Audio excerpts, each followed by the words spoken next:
अस्सलामुअलैकुम, very good morning, welcome to new Pakistan. मैं हूं आपके साथ अनवार खावर और प्रोग्राम के आगाज़ में नाज़रीन कोई अच्छी खबर तो है नहीं हमारे पास आपके साथ शेयर करने के लिए, क्योंकि रात 12 बजे के बाद हमने देखा कि पेट्रोलियम मसनूआत की कीमतों में किस हद तक इजाफा कर दिया गया है। पहले अवाम बशमूल हम सबके रो रहे थे इस चीज़ पर, जब पीछे भी इजाफा किया गया है सागदार की जानिब से, और अभी हम देख रहे हैं कि जो निगरान वज़ीर आज़म अनवारुल हक काकड़ साहब आए हैं, उन्होंने तो अवाम के कड़ाके निकालने अभी से शुरू कर दिए हैं। 20 रुपये तक का इजाफा हो चुका है पेट्रोलियम मसनूआत की कीमतों में। अवाम का शदीद रद्द-ए-अमल इस पर सामने आ रहा है और अवाम का ये कहना है कि उन्हें किस बात की सज़ा दी जा रही है, क्योंकि जब पाकिस्तान मुस्लिम लीग नवाज़ की हुकूमत थी तो उनका यही कहना था कि पाकिस्तान तहरीक इंसाफ की ये हिकमत अमली है। पाकिस्तान तहरीक इंसाफ जो माहदे तोड़ कर गई थी IMF की वजह से, उस वजह से हमें ये महंगाई करनी पड़ रही है। और अब हम ये देख रहे हैं कि इसका खुमियाजा सिर्फ़ और सिर्फ हमें अवाम ही भुगतती दिखाई दे रही है। तो सवाल हम करना चाहते हैं उन लोगों से जो कि इक़्तिदार में मौजूद हैं कि कब अवाम को रिलीफ मिलेगा और कब ये जो IMF का चूरन बेचा जा रहा है ये बेचना बंद किया जाएगा कि IMF की वजह से ही सिर्फ ये प्राइसेस बढ़ाई जा रही हैं। और कमोबेश हम देख रहे हैं कि एक महीने के अंदर अंदर 40 रुपये फ़ी लीटर पेट्रोलियम मसनूआत की कीमतों में इजाफा किया गया है और इससे एक बार फिर से महंगाई का तूफान आएगा, क्योंकि जब पेट्रोलियम मसनूआत की कीमतों में इजाफा होता है तो फिर उसके बाद हर चीज़ की प्राइस में हम देखते हैं कि इजाफा होना शुरू हो जाता है, ख्वाह वो फल हो, सब्जियां हो, कोई भी ऐसी आपकी रोज़मर्रा की चीज़ हो, क्योंकि जब भी प्राइसेस कम होती हैं, प्राइसेस कम जब होती हैं तो उसके बाद हम उसमें कमी नहीं देखते, लेकिन जब इजाफा होता है तो फ़ौरन से तलाक हो जाता है तमाम चीज़ों पर। और ये सारा जो बर्डन है उस अवाम पर पड़ रहा है जो कि पहले ही बड़ी मुश्किल से गुजर बसर कर रही है। पहले से लोग बेरोज़गार हैं, क़ुव्वत ख़रीद कम हो चुकी है, लेकिन जो इक़्तिदार में बैठे लोग हैं शायद उनको अवाम का ख्याल नहीं है, अवाम का एहसास नहीं है। और यही अब देखना है कि जब इंतखाबात होते हैं तो अवाम किसको सेलेक्ट करती है, किसको अलग करती है और किसको अपना सही नुमाइंदा चुनती है, क्योंकि जो हालात अब बन चुके हैं, जितनी लोगों की सैलरीज़ हैं उसमें तो उनका गुजारा करना नामुमकिन हो चुका है। बिजली की जो प्राइसेस हैं उसमें बहुत ज़्यादा इजाफा हो चुका है और अब पेट्रोलियम मसनूआत की कीमतों में हम देख रहे हैं कि हर 15 दिन बाद एक नया बॉम्ब गिराया जाता है और उसको जस्टिफाई इस तरह से किया जाता है कि ये IMF के मुआहदे की वजह से हमें ये तमाम प्राइसेस बढ़ानी पड़ रही हैं। कल हमने देखा कि LPG भी महंगी कर दी गई, गैस के जो बिल हैं वो भी ज़्यादा आने शुरू हो चुके हैं और डिस्कोस की जानिब से जब रिकवरी नहीं की गई, 60% रिकवरी नहीं की गई, तो उसका खुमियाजा भी अवाम को भुगतना पड़ा। और वो बिल एडजस्टमेंट हमने देखा कि हमारे आपके बिलों में वो पैसे लग कर आए हैं और हम सबको वो पैसे देने पड़े। खैर आगे बढ़ते हैं, एक और अहम खबर है कौमी क्रिकेट टीम के नौजवान खिलाड़ियों से मुतालिक जो कि शादियों के बंधन में बंधते दिखाई दे रहे हैं। पहले शाहीन आफरीदी की शादी हुई, हारिस रऊफ की, फिर शादाब खान की शादी हुई और अब खबरें जो मौसूल हो रही हैं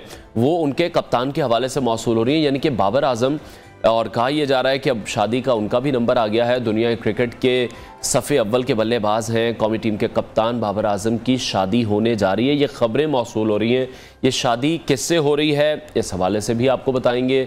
और कप्तान के जो घर वाले हैं वो उनकी शादी भारत में शेड्यूल वर्ल्ड कप के बाद करने का इरादा रखते हैं और तैयारियां भी इस हवाले से शुरू कर दी गई हैं। इम्कान यही जाहिर किया जा रहा है कि शादी की तकरीब नवंबर में होगी। बाबर आजम की शादी गुज़श्ता बरस यानी 2020 में T20 वर्ल्ड कप के बाद होनी थी, लेकिन कुछ मसरूफियात के सबब ये शादी ताख़ीर का शिकार हुई है। और बाबर आजम के जो फैंस हैं, जो हम सभी हैं, वो अपने हीरो को दूल्हे के रूप में देखने की ख्वाहिश भी रखते हैं और बखूबी हम वाकिफ़ भी हैं और उनकी बेताबी का अंदाज़ा भी है फैंस की, लेकिन इसके लिए उन्हें कम से कम 1 साल का इंतज़ार करना पड़ेगा।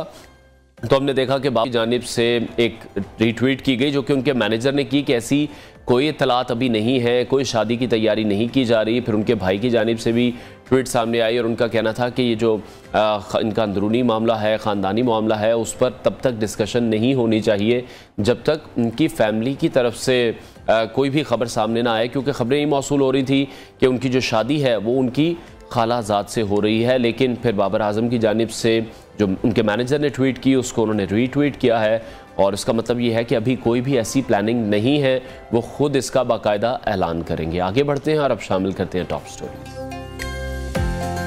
आम इंतखाबात कब होंगे, निगरान हुकूमत का इम्तिहान शुरू। नवाज शरीफ की वापसी में रिस्क, ख्वाजा आसिफ का दावा। इस्लामाबाद एयरपोर्ट आउटसोर्स होने के लिए तैयार। और एसी का मुसलसल इस्तेमाल इंसानी जिस्म के लिए खतरा।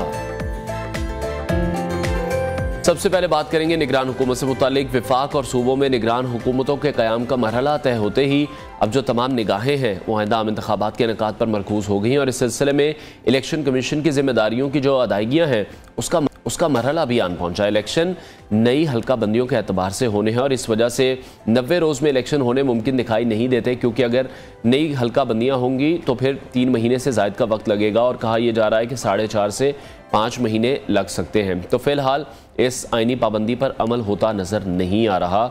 और अब आपको बताते हैं कि हल्का बंदियों के केस की सुप्रीम कोर्ट में समाअत हुई, जिसमें रिमार्क्स देते हुए chief justice of supreme court Pakistan ने इलेक्शन कमीशन को हल्का बंदियों का अमल शफाफ तरीके से मुकम्मल करने की हिदायत की है। चीफ जस्टिस उमर अता बंदयाल ने जब पूछा कि इलेक्शन कमीशन आम इंतखाबात कब करवा रहा है तो उस पर डीजी लॉ इलेक्शन कमीशन ने सिर्फ कंधे ही उचकाए हैं। चीफ जस्टिस ने मुस्कुराते हुए रिमार्क्स दिए कि यानी अभी इंतखाबात की कोई तारीख ही तय नहीं हुई। मुल्क में निगरान वज़ीर आज़म का तकर्रुर तो हो चुका है, अब निगरान काबीना मुंतखब करने का मरहला आ चुका है। निगरान काबीना के लिए हम देख रहे हैं कि जो मुख्तलिफ नाम हैं उस पर भी गौर जारी है, जिनमें जलील अब्बास जिलानी हैं, शुएब सडल हैं, एहसन भून हैं, सरफराज भुगटी और जुल्फ़िकार चीमा के नाम भी ज़ेर गौर हैं। और बात करें वज़ीर ख़जाना के हवाले से तो वज़ीर ख़जाना के लिए जो निगरान हुकूमत में सुल्तान अली अलाना को वफाकी वज़ीर ख़जाना मुकर्रर किए जाने का इम्कान है और ये भी कहा जा रहा है कि ये बहुत काबिल आदमी हैं और इन्होंने फेटफ ग्रे लिस्ट से पाकिस्तान का नाम निकलवाने के लिए भी अहम किरदार अदा किया था। निगरान हुकूमत के जो मामलात हैं उनको चलाने के लिए शहबाज शरीफ दौर के 3 सिविल अफसरान अपना काम जारी रखेंगे।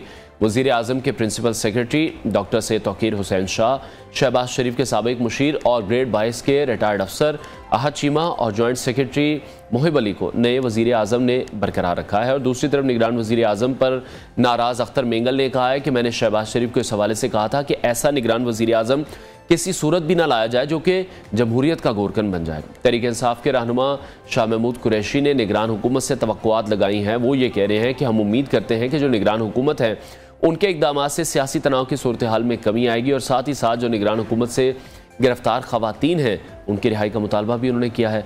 निगरान वज़ीर आज़म कौन होगा ये मुअम्मा तो हल हो गया, लेकिन नवाज़ शरीफ की वापसी आज भी एक मुअम्मा ही है। जावेद लतीफ़ को ये यकीन है कि नवाज़ शरीफ सितंबर में वापस आ जाएंगे और इस बात की तस्दीक जो है वो शरीफ फैमिली के ज़राए भी करते दिखाई दे रहे हैं कि नवाज़ शरीफ की जो सितंबर में वापसी का मंसूबा है वो बन चुका है, जबकि ख्वाजा आसिफ इसके बरक्स बयान देते दिखाई दे रहे हैं। उनका यह कहना है कि जब तक रिस्क फैक्टर ज़ीरो नहीं हो जाता तो तब तक हम नवाज़ शरीफ की वापसी का रिस्क नहीं ले सकते। और इसके अलावा PTI के एक और रहनुमा हैं सैयद शमशान बुखारी, उन्होंने भी तहरीक इंसाफ को खैरबाद कह दिया है, जबकि चेयरमैन PTI अटक जेल में कैद काट रहे हैं, लेकिन जो बाहर उनके मुकदमात हैं अभी चल रहे हैं और अब 9 मई के वाक़यात से मुताल्लिक 6 मुकदमात में उनकी ज़मानतें भी खारिज हुई हैं।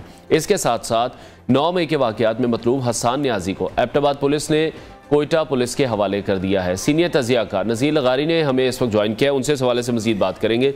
बहुत शुक्रिया आपके वक्त के लिए। निगरान सेटअप से मुतालिक तो हम ज़रूर बात करेंगे, लेकिन अभी जो रात को हमने 12 बजे देखा पेट्रोल प्राइसेस इतनी ज़्यादा बढ़ा दी गई और बार बार जब भी हम किसी भी सियासी रहनुमा से पूछते हैं, हुकूमती वज़ीर मुशीर से पूछते हैं, वो ये कहते हैं कि हमारे हाथ बंधे हैं। IMF ने हमें कहा हुआ है कि हमें ये तमाम चीज़ें करनी है, हमें प्राइसेस बढ़ानी है। तो ये सारी चीज़ें अब IMF पर डाली जा रही हैं। इतनी महंगाई कर देंगे तो आवाम क्या करेगी? सिर्फ कुछ लोग हैं जो अयाशी करेंगे, जिनके घरों का किराया नहीं देते हैं, जो पेट्रोल की मद में कोई पे नहीं करते हैं, उनकी गाड़ियों को पेट्रोल मुफ्त में मिल जाता है, जिनको तमाम यूटिलिटी बिल्स नहीं देने पड़ते हैं, वो बादशाह लोग हैं। इस मुल्क में कुछ बादशाहों को ये सारी मराहत हासिल हैं। उनको सिगरेट भी जब अगर सिगरेट पीते हैं तो उनको सिगरेट भी 20 रुपए में मिल जाएगा, जो बाकी मुल्क के लोग जो है 100 रुपए का अगर सिगरेट लेंगे ये तो 20 रुपए मिलेगा इनको। तो बिल्कुल आप दुरुस्त फरमा रहे हैं। सॉरी आपको इंटरप्ट कर रहा हूं, क्योंकि हमारे प्रोग्राम में भी नून लीग के एक वजीर आए थे और पाकिस्तान तहरीक इंसाफ के रहनुमाओं से भी जब हम इस हवाले से बात करते रहे हैं, वो बड़े ही बेझिझक अंदाज में ये कहते हैं कि जो प्रोटोकॉल है वो उनके लिए बहुत ज़्यादा ज़रूरी है, जो मराहत उन्हें मिली है हम अवाम के लिए ही काम कर रहे हैं। तो वो ये कहते हैं कि मराहत उनका हक है, ये बड़ी बड़ी गाड़ियाँ, ये बड़े बड़े प्रोटोकॉल्स उनका हक है। वो कहते हैं अगर ये ना हो तो फिर MNA कौन बने? नहीं, प्रोटोकॉल तो आप देखें ना, यूरोप में क्या होता है, बाइसिकल पर चीफ जस्टिस आता है, बाइसिकल पर वजीर आज़म बरतानिया जो है बाइसिकल पर जाता है, ग्रोसरी खुद खरीदता है, ग्रोसरी खरीद कर लोगों को पता ही नहीं होता है, या तो लोग इसकी परवाह नहीं करते कि वजीर आज़म उनके साथ चल रहा है और वो अपने घर की चीजें ले रहा है। आपने देखा था कई चीजें चली थी बोरिस जॉनसन की और सुप्रीम कोर्ट के चीफ जस्टिस की, घर से निकला तो जाकर एक बाइसिकल पर बैठा और घर निकल गया है। तो दुनिया में तो इस तरह से होता है। दुनिया में घर तो देखें, हमारे वजीर आज़म हाउस में कम अज कम 500 10 डाउनिंग स्ट्रीट बन जाएंगे। उसी 10 डाउनिंग स्ट्रीट जो है जहां वजीर आज़म बरतानिया रहता है और जहां बरतानिया ने एक सदियों से रूल किया है पूरी दुनिया को, और वहां जो 10 डाउनिंग स्ट्रीट है वहां उस जगह। लेकिन लगारी साहब जो आप बातें कर रहे हैं वो उस तरह तो हम देखते हैं कि यहाँ पर तो मिसालें, इस तरह की मिसालें तो एसएचओ कायम नहीं कर रहे। जो वजीरों मुशीरों के ड्राइवर हैं, ब्यूरोक्रेसी में जो लोग बैठे हैं, वो लोग इतने प्रोटोकॉल लेते हैं। फिर यही होगा और हम पाकिस्तान के लोग इनकी मराद अपने कंधों पर इनको बिठाकर ये मराद उनको देते रहेंगे और हम लोग इसी तरह से इस अजाब से गुजरते रहेंगे। मैं कहता हूं कि ये हुक्मरान अब उस सैचुरेशन पॉइंट की तरफ मुल्क को ले जा रहे हैं जब लोग बेजार होकर दीवार से लगकर अपनी जान छुड़ाने के लिए कुछ भी कर सकते हैं। अब सूरत हाल यहाँ तक आ चुकी है। लेकिन लगारी साहब, आप नहीं समझते कि ये तमाम मामला कब तक चलेंगे? अवाम कब तक बर्दाश्त करेगी? जो हुक्मरान हैं, क्या उनको भी डर नहीं लगता कि जिस दिन फिर अवाम सड़कों पर आ गई उस दिन ये क्या करेंगे? नहीं, ये नहीं सोच रहे हैं। इनका ख्याल है कोई नहीं आएगा। हमने तमाम दरवाजे बंद कर दिए हैं, तमाम खिड़कियां बंद कर दी हैं, हमने लोगों के बाहर निकलने के तमाम रास्ते बंद कर दिए हैं, तमाम यूनियनों को पाबंदी लगा दी है, हम लोगों को एक साथ नहीं जमा होने देंगे, हम तो 244 लगा लेंगे, हम जो है वो 5 से ज्यादा आदमियों के बाहर निकलने का पाबंदी लगा देंगे। तो ये सोच नहीं रहे हैं, ये सोच रहे हैं कि हम इसी तरह से चलाएंगे और लोगों के ऊपर अपना कहर, अपना अजाब मुसलत करते रहेंगे। तो ये सूरत हाल अगर इनका है ख्याल के और भी आगे चलेगी तो मुझे नहीं लग रहा है कि ऐसा आगे चलेगा। ठीक है लगारी साहब, अभी निगरान हुकूमत तो आ चुकी है, अवाम इंतखाबात का मामला है, ये भी 90 रोज़ में अभी हमें होता दिखाई नहीं दे रहा। और इसकी जो वजह है वो ये कि नई हल्का बंदियाँ हैं, जो नई मरदमशुमारी के हवाले से इलेक्शन होने जा रहे हैं। काफ़ी लेट साबिक वज़ीर आज़म शहबाज शरीफ ने भी उसका ऐलान किया कि नई हल्का बंदियों के तहत ही इलेक्शन होंगे। पता नहीं उन्हें पहले इसका ख्याल क्यों नहीं आया। तो अब इलेक्शन कमीशन के पास तो फिर नई हल्का बंदियों के हवाले से एक बहुत ही मजबूत जवाब है। नहीं, वो जवाब तो जाहिर है इन्होंने खुद फराहम किया है, और ये कि जरूर ऐसा होना चाहिए कि नई हल्का बंदियों के तहत ही इंतखाबात हों और नई इंतखाबी फहरिस्तों के मुताबिक ही हों। लेकिन इस काम के लिए कोई बहुत ज्यादा मुद्दत नहीं चाहिए। पीपल्स पार्टी के सेनेटर ताज हैदर ये पहले कह चुके हैं, ऑन द रिकॉर्ड हैं, ये 3 महीने के अंदर हो सकता है और मैं बना कर देता हूँ इनको शेड्यूल, ये बन सकता है। लेकिन सवाल ये है कि इन्होंने अगर ये तय किया हुआ है कुछ और मुद्दत के लिए इक़्तिदार में रखना है निगरान सेटअप को, तो ये इलेक्शन नहीं करवाना चाहेंगे। लेकिन फिर क्या होगा? क्या कोई और आकर इलेक्शन करवाएगा, या ये कि इलेक्शन की नौबत नहीं आएगी, या ये कि अफरा तफरी होगी और मुल्क के अंदर कोई अजीब सूरत हाल पैदा होगी? मेरा ख्याल है कि अनदेखी सूरत हाल पैदा की जा रही है लोगों के लिए, जो उनकी अंदाज से बाहर हो जाएगी। ये ना समझा जाए कि इंडस वैली के लोग जो हैं वो तो कभी मुज़ाहमत करते नहीं हैं, इन्होंने तारीख में बड़ी बड़ी मुज़ाहमत। बिल्कुल लगारी साहब, आइन का तकाजा तो फिर हम देख रहे हैं कि यही है कि 90 रोज़ में इलेक्शन हो। अगर नहीं होते तो फिर जो क्या निगरान हुकूमतें हैं वो गैर आइनी हो जाएंगी। और क्योंकि इसमें हम ये देख रहे हैं कि निगरान की हुकूमत के इख्तियारात में इजाफा भी इसीलिए किया गया है कि शायद इंतखाबात बर वक्त ना हो सके। वही मसला है। मसला यह है कि खैबर पख्तूनख्वा और पंजाब की हुकूमतें भी तो आइनी मुद्दत से मावरा बैठी हुई हैं ना, तो आप इनके लेजिटिमेसी के लिए कहाँ से कानून लाएंगे? आपको आइन में तरमीम करनी पड़ेगी, और आइन में तरमीम कैसे होगी? आपको इलेक्शन कराने पड़ेंगे। इलेक्शन कैसे कराएंगे? आप अगर इलेक्शन नहीं करवाएंगे तो ये सारा कुछ, या तो आप आइन को उठाकर फेंक दें, जिस तरह जनरल ज़ियाउल हक ने कहा था आइन क्या है, कागज के चंद टुकड़ों का एक मजमुआ है, मैं जिसको जब चाहूँ फाड़ कर एक तरफ फेंक दूं। तो अगर आपने आइन को उठाकर फेंक देना है तो फिर मुल्क बेआइन हो जाएगा। अगर मुल्क बेआइन हो जाएगा तो आप वफाक को एक साथ रखने की अपनी आइनी लेजिटिमेट सलाहियत को खो चुके होंगे, और इस पर कोई आपको, दुनिया का कोई भी मुल्क आपको इसका साथ नहीं देगा। कि जनाब आप अपने दस्तूर को जो है फाड़ कर फेंक दें और एक आइन से मुहावरा कोई खलाई जो है सिस्टम बनाकर उसके ऊपर बैठे रहें, ये नहीं माना जाएगा मेरे। तो लगारी साहब, फिर आप क्या देख रहे हैं, जो निगरान आए हैं वो मुल्क की निगरानी ठीक से कर सकेंगे, अपने फ़राइज़ ठीक से सरअंजाम दे सकेंगे? और जिस तरह से महंगाई की एक नई लहर अब एक बार फिर से आने लगी है, क्योंकि पेट्रोलियम मसनूआत की कीमतों में 20 रुपये फी लीटर का इजाफा हुआ है, तो एक नई वेव तो आएगी, तो मजीद महंगाई हुई तो उसका बोझ भी फिर इन्हीं पर पड़ेगा। यकीनन यही होगा। मतलब जब एक पेट्रोल की आप कीमत बढ़ाते हैं, पेट्रोलियम मसनूआत की कीमतें बढ़ती हैं, तो हर चीज की कीमतें बढ़ जाती हैं और वो नेचुरल होगा। और एक इतना बड़ा तूफान महंगाई का आएगा कि इससे ये किसी से संभाला नहीं जाएगा। मसला ये है कि आपने मुल्क को जब IMF के पास गिरवी रखने का फैसला किया था जी, और ये तसलसल है, मैं फिर ये कहता हूँ इसको माना जाए, इसको तस्लीम किया जाए कि ये तसलसल उस वक्त कायम हुआ था। मैं कहता हूँ बैड गवर्नेंस तो हमेशा से चली आ रही है, बदतरीन हुक्मरानी को हम पहले फेस करते रहे, लेकिन तारीख की बदतरीन हुक्मरानी वो थी जो 3.5 साल 4 साल पहले एक लाडले को ला करके गई थी। वो लाडले के आने के बाद पाकिस्तान तबाही की तरफ बढ़ा है, बर्बादी की तरफ। जो आज की सूरत आ रही है उस लाडले की लाई हुई है और उसको इन्होंने आकर बढ़ाया, जो आए थे PDM वाले, इन्होंने और आकर उसको बढ़ा दिया है। तो तबाही शुरू हो चुकी है। लेकिन अगर आप फिर कोई गमला बनाने के इंतजार में हैं, अगर आप फिर कोई क्यारियां लगाने के इंतजार में हैं, अगर आप फिर नई पनीरी लगाने के इंतजार में हैं और आप समझ रहे हैं कि इन हालात में लोग इसी तरह से सूरत को बर्दाश्त कर ले जाएंगे, तो फिर आपका ख्याल है ऐसा होता नहीं है। ठीक है लगारी साहब, जिस तरह से आप भी जिक्र कर रहे हैं PDM हुकूमत का, शहबाज शरीफ की 16 माह की हुकूमत का अगर जायजा ले तो हमने देखा भागदौड़ तो बहुत करते हमें नजर आए। इन 16 माह में हुआ भी बहुत कुछ, अदलिया पार्लियामेंट भी आमने सामने आए, पाकिस्तान ने डिफॉल्ट के खतरे का सामना भी किया, 9 मई का सानहा भी पेश आया। आप क्या समझते हैं शहबाज शरीफ हुकूमत की कारकर्दगी फिर कैसी रही? वो तो कोई कारकर्दगी नहीं थी, सवाए इसके कि ये कारनामा अपने सर बांधे और ये दुनिया को जाकर बताएं कि हमने कर्जा लेने में कामयाबी हासिल की है, हमने IMF को राजी किया है। तो इसका मतलब ये है कि दोनों सूरत में आप डिफॉल्ट करते हैं तो भी आपके लिए डेथ वारंट है। अगर आप IMF की शराइत को मानते हैं तो पाकिस्तान के करोड़ों इंसानों के लिए डेथ वारंट है। अब जो कुछ हो चुका है, ये लोग आपने हो सकता है कि पाकिस्तान को बचा लिया है, मुझे नहीं लग रहा है कि पाकिस्तान को आपने डिफॉल्ट से बचा लिया है, लेकिन पाकिस्तानियों का हर घर, अगर 24 करोड़ 10 लाख की आबादी है तो उसमें तकरीबन हर घर जो डिफॉल्ट कर चुका है, सवाए उनके जो सरकारी मराद लेकर अपने घरों को चलाते हैं, उनके घरों के अलावा लोगों के घर डिफॉल्ट की तरफ चले गए। ठीक है लगारी साहब, शहबाज शरीफ ने एक एतराफ़ किया और बड़े लोगों ने उस पर तनकीद भी की है। वो ये कह रहे हैं कि 30 साल से वो इस्टेब्लिशमेंट की आंख का तारा है। तो क्या समझते हैं, ये किस किस्म का एतराफ़ है या बस जाते जाते यूं ही उन्होंने कह दिया? हमें नहीं मालूम है। जब आंख का तारा थे, अगर जब जेल में पड़े हुए थे तो भी आंख का तारा थे, मुझे नहीं मालूम है। जब मकसूद चपरासी के केस के अंदर जेल में पड़े हुए थे और जब रोजाना उनकी पेशियां हो रही थी, जब उनको गाड़ियों में लाकर पेश किया जाता था, जब कमर के दर्द की वजह से ये जो है वो अपने ठीक तौर पर सो नहीं पा रहे थे, तब भी आप आंखों का तारा थे।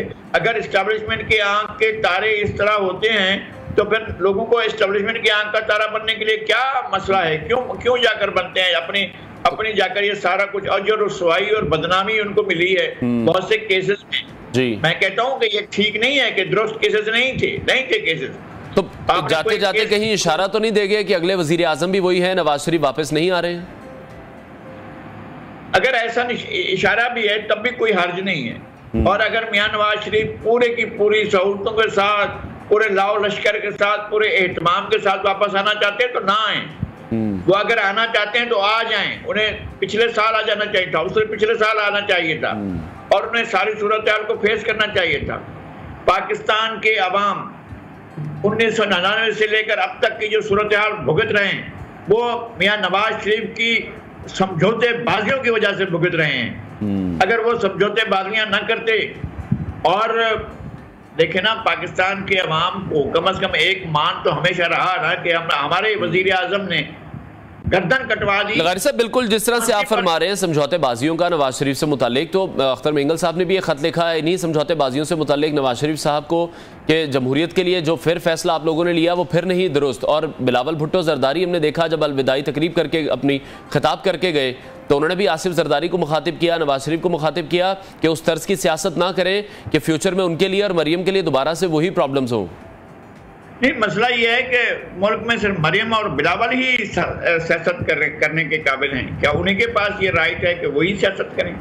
क्या पाकिस्तान का आम आदमी क्या वो सियासत करे जो एमपीए के इलेक्शन लड़ने के लिए 30 करोड़ रुपए खर्च कर सकता है और कौमी असम्बली का मेंबर बनने के लिए 60 करोड़ खर्च करता है? क्या सिर्फ उन्हीं लोगों को इंतखाबात लड़ने का हक है और पाकिस्तान के अवाम की नुमाइंदगी का हक है क्या? और जो फुटपाथ पर बैठा हुआ है और जो बाइसिकल पर जा रहा है और जिसके घर में दाने नहीं है, क्या वो ये नहीं सोच सकता है कि मैं असम्बली का मेंबर बनकर बैठूंगा, अपनी किस्मत को खुद बदलूं? और अगर आप ये सारे रास्ते रोक देते तो लोग नए रास्ते तलाश करते हैं और आपके लिए ये ठीक नहीं होगा। हमें रियासत को एक डिलीवरिंग फेडरेशन के तौर पर आगे लेकर चलना है। ये फेडरेशन है, ये मान लिया जाए। अभी तक पाकिस्तान की मुक्तदरा ने, पाकिस्तान की ताकत के मराकज ने ये माना ही नहीं है कि ये फेडरेशन है। वो इसको हमेशा इसकी फेडरल हैसियत को खत्म करके और वो तख्त लाहौर को आबाद करना चाहते हैं कि मरकज एक जगह पर रहे और सारे के सारे सूबों के वजूद को खत्म कर दिया जाए। इस तरफ अगर आप जाएंगे तो बहुत बड़ी तबाही का खतरा मोल लेंगे। ठीक है, अच्छा, जिस एहतमाम की आप बात कर रहे थे कि नवाज शरीफ उस तमाम एहतमाम के साथ वापस आना चाह रहे हैं, तो दो किस्म की खबरें हैं। एक तो ये है कि वो सितंबर में वापस आ रहे हैं, 16 सितंबर के बाद, और दूसरी तरफ ख्वाजा आसिफ अभी भी यही कहते दिखाई दे रहे हैं कि किसी भी किस्म का रिस्क नहीं लिया जाएगा, जीरो फैक्टर रिस्क जब होगा तभी वापस आएंगे। तो फिर जो रिस्क का जो ताल्लुक है वो तो हमें अदलिया से ही लग रहा है। नहीं तो क्या ये सारे के सारे एजाज एहसान, जनाब शहबाज जनाब ख्वाजा आसिफ और एहसन इकबाल और जनाब मियां शहबाज शरीफ या 0% रिस्क पर चल रहे हैं? अगर इनको 0% रिस्क की गारंटी है तो फिर तो नवाज शरीफ को भी होनी चाहिए। आप कहां से लाए हैं ये 0% रिस्क?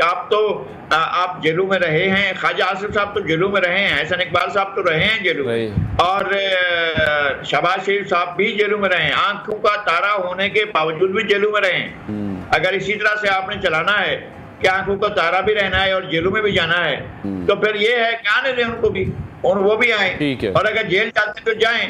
लोग तो ये समझे ना यार, हमारे साथ खड़े हैं, हम भुगत रहे हैं तो वो भी भुगत रहे हैं, हम रो रहे हैं तो वो भी रो रहे हैं, हम जेल में हैं, बड़ी जेल में हैं तो वो भी एक छोटी जेल में हैं। ये तो लोग कम से कम इस एहसास को तो फील करें, महसूस तो करें लोग। ठीक है, बहुत शुक्रिया सीनियर तज़ियाकार नज़ीर ग़ारी साहब हमारे साथ इन कॉन्वर्सेशन थे। ब्रेक लेते हैं, ब्रेक के बाद आपको दोबारा ज्वाइन करेंगे, साथ रहिए।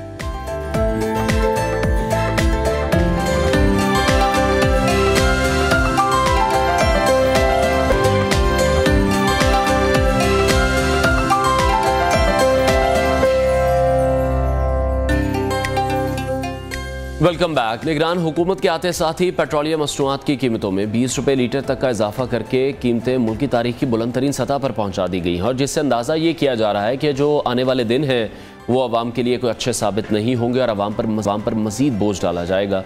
दूसरी जानिब निगरान वज़ीर आज़म अनवारुल हक काकड़ ने अपनी नामजदगी के बाद मुल्की मईशत के बारे में साबिक वज़ीर ख़जाना इसहाक़ डार से ब्रीफिंग ली है और शहबाज शरीफ हुकूमत की जो मुआशी पॉलिसीज़ हैं उनके तसलसल को यकीनी बनाने के अज़्म का इजहार भी किया है, जिसका मतलब ये है कि IMF से किए जाने वाले मुआहदों पर अमल जारी रखना है।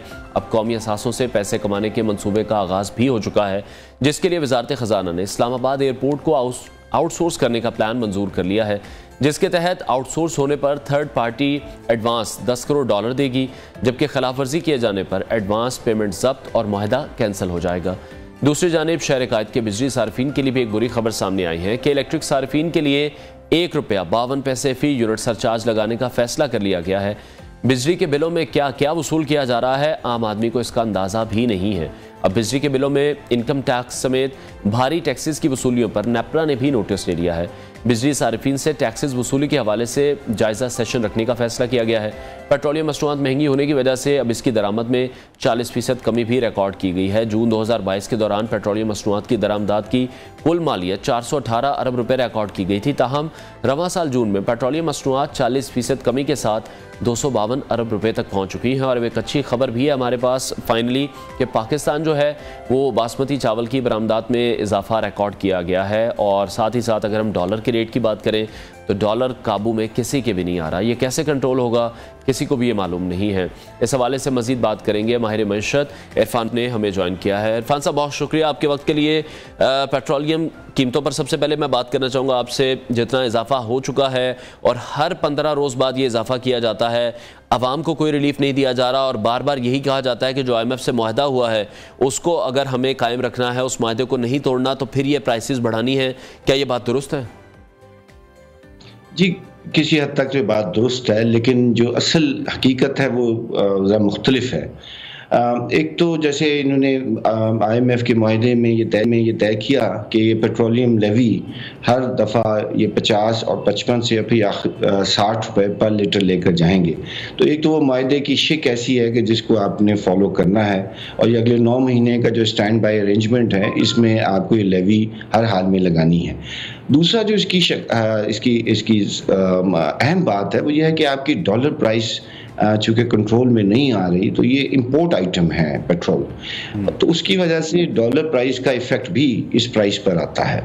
तीसरा ये है कि जो आपने जो इसमें डेवलपमेंट करते हैं, जो इसकी जो ब्लेंडिंग करते हैं, उसके अंदर भी कॉस्ट बढ़ चुकी है।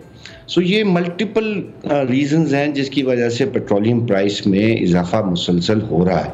अब इसमें कमी का रुझान भी होगा जब आप डॉलर प्राइस को कंट्रोल करेंगे, जो कि मार्केट है, इसमें आप डॉलर पर रिस्ट्रिक्शन नहीं लगा सकते। तो नतीजा ये है कि गवर्नमेंट के कंट्रोल में डॉलर प्राइस नहीं है। ये तो फिर इरफान साहब, पेट्रोल आपको लगता है कि जितना महंगा करना था हुकूमत वो कर चुकी है, या फिर अभी मजीद 15 दिनों बाद हम दोबारा से देखेंगे कि कीमतें बढ़ेंगी?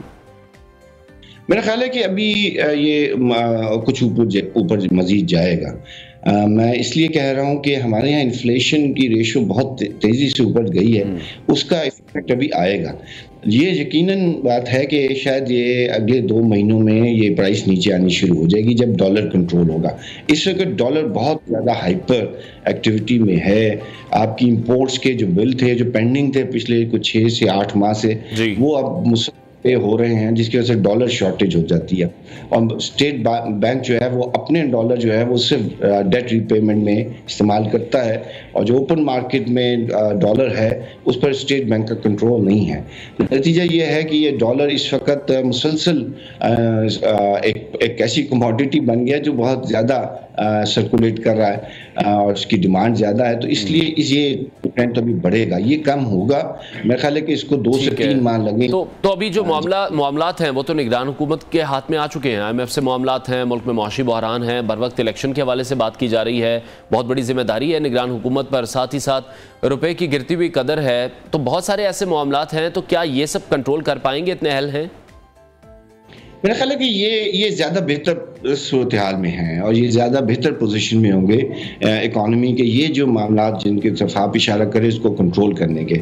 मैं उसकी सिंपल वजह देता हूँ कि जब आप जमहूरी हुकूमतें या कोलिशन गवर्नमेंट्स लाते हैं तो उसमें फ़ैसले बहुत मुश्किल होते हैं, और ख़ास तौर पर मुश्किल फ़ैसले करना ज़्यादा मुश्किल हो जाता है। जब इस तरह की गवर्नमेंट्स आती हैं जिनके पास सिर्फ एक मैंडेट होता है और अवामी दबाव नहीं होता उनके ऊपर उस एज सच वोट का, तो उसमें वो फैसले ज़्यादा बेहतर कर लेते हैं। मुझे लगता है कि एफिशिएंसी की तरफ अब हम जाएंगे।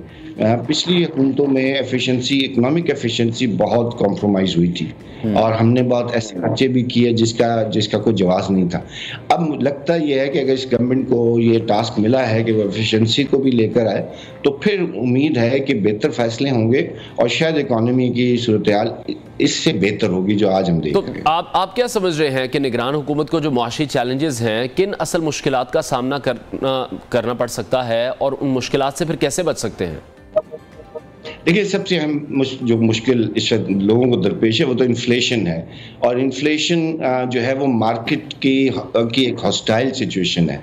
उसमें ये होता है कि कुछ तो ज़ाहिर होता है कि कमोडिटी प्राइसेस या डॉलर प्राइसेस और मामलात होते हैं, ग्लोबल ट्रेंड्स की वजह से भी इन्फ्लेशन में इजाफा होता है। लेकिन कुछ चीज़ें जो प्राइस इन्फ्लेशन में आती हैं वो मार्केट की अपनी प्रॉफिटेबिलिटी बढ़ाने की वजह से होती है। नतीजा ये होता है कि क्योंकि कोई चेक नहीं कर रहा वो नहीं देख रहा होता कि कमोडिटी प्राइसेस कहाँ होनी चाहिए, उनकी प्राइसेस अगर गवर्नमेंट तय भी करती है तो वो जो फोर्सेस हैं वो फॉलो नहीं करती। तो अगर मैं समझता हूँ ये गवर्नमेंट ज़्यादा बेहतर पोजीशन में है कि वो चाहे तो मार्केट कंट्रोल कर सकती है, इन्फ्लेशन को मजीद मैनेज कर सकती है। जो पिछली हुकूमतों में मुश्किल नजर आ रहा था, आपको मुझसे ज्यादा पता है कि जो पॉलिटिकल कॉम्प्रोमाइजेज होते हैं वो हमें मुश्किल देते हैं, क्योंकि उसमें वो बहुत सारी जगहों पर ठीक है। लेकिन इरफान साहब, अब हम ये देख रहे हैं कि रुपया जो है वो मुसलसल उसकी कदर गिर रही है। डॉलर की हम बात कर रहे हैं, बहुत एक्सपर्ट थे डार साहब, यही कहा जाता था कि डार साहब आएंगे तो डॉलर उनसे डर जाएगा, ऐसा भी नहीं हुआ। निगरान दौर में आपको क्या लगता है फिर डॉलर को कौन कंट्रोल करेगा, कैसे कंट्रोल किया जाएगा? मेरा ख्याल है कि डॉलर अब अपनी करेक्शन पर खुद जाएगा। अभी तक जो आज का जो डॉलर प्राइस है ना, ये मुझे लगता है ये मैक्सिमम पर है। देखिए, आपकी असल जो प्रॉब्लम है ना वो ये है कि आपने मार्च तक कुछ बड़ी पेमेंट्स करनी है, जो लोन रीपेमेंट्स हैं उसकी वजह से स्टेट बैंक अपने डॉलर जो है ना वो मार्केट में नहीं सर्कुलेट कर रहा, जिसकी वजह से एक स्केर्सिटी है। लेकिन इस वक्त जो ओपन मार्केट में डॉलर की जो सर्कुलेशन है उसमें मैं समझता हूँ कि इस महीने में ये मैक्सिमम ऊपर जाकर ये फिर नीचे आएगा।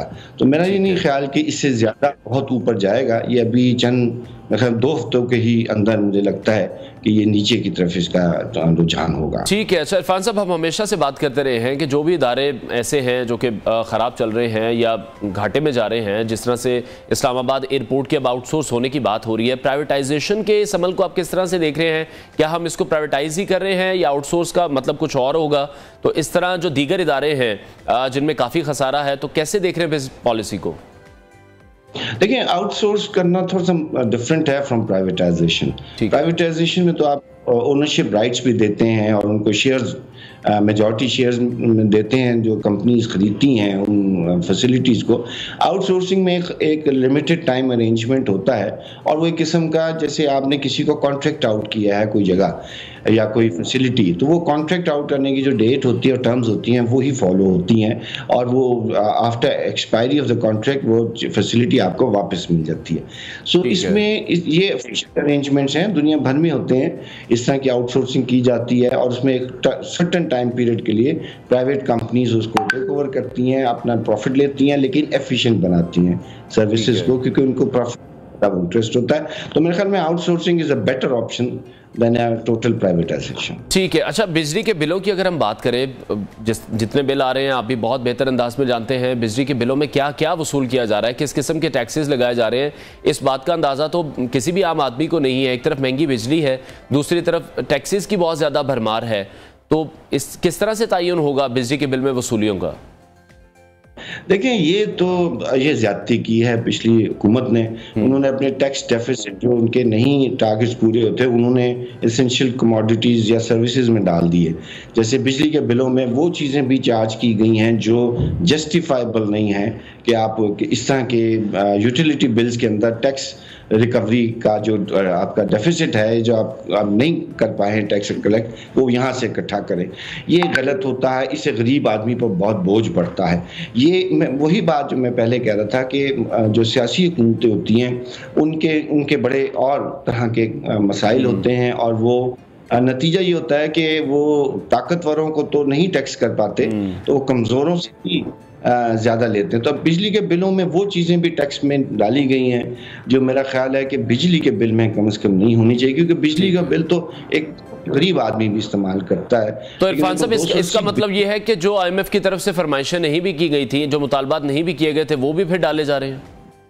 जी बिल्कुल ऐसे। उन्होंने सिर्फ एक टैक्स टारगेट दिया था जो इनसे पूरा नहीं हुआ, तो उन्होंने फिर उसको यूटिलिटी बिल्स के जरिए हासिल किया है।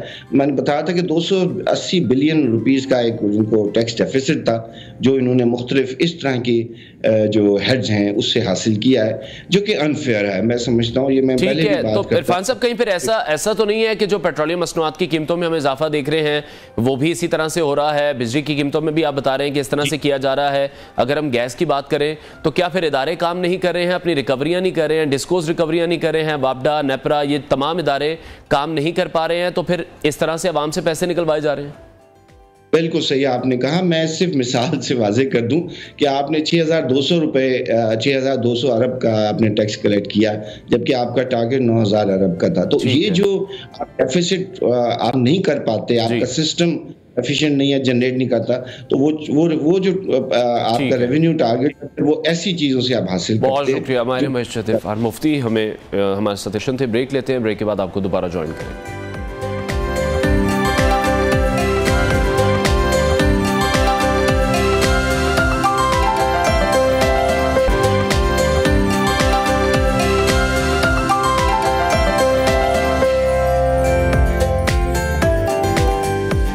Welcome back. और अब आपके साथ एक वायरल स्टोरी शेयर करते हैं। तो हम देखते हैं बहुत से लग्जरी घरों की वीडियो, लग्जरी होटल्स की वीडियो, लेकिन आज हम आपको वीडियो दिखाएंगे चीन में लग्जरी होटल जैसे वॉशरूम बनाए गए हैं और उन वॉशरूम्स को बनाकर फिर उन्हें अवामी बाथरूम बना दिया गया है यहाँ, यानी कि जो आम आवाम है वो इन वॉशरूम्स को इस्तेमाल कर सकती है। और ये इतने खूबसूरत हैं कि यहाँ जाने का दिल करता है, क्योंकि ये किसी भी महल से कम नहीं है। इस वीडियो में आप इस वॉशरूम के मनाज़िर देख रहे हैं कि किस तरह से इन वॉशरूम्स को सजाया गया है। हकीकत इसके बरक्स है, ये कोई महल नहीं है बल्कि एक पुरआसाइश बाथरूम है। लोगों का ये मानना है कि ये दुनिया का सबसे खूबसूरत बाथरूम है।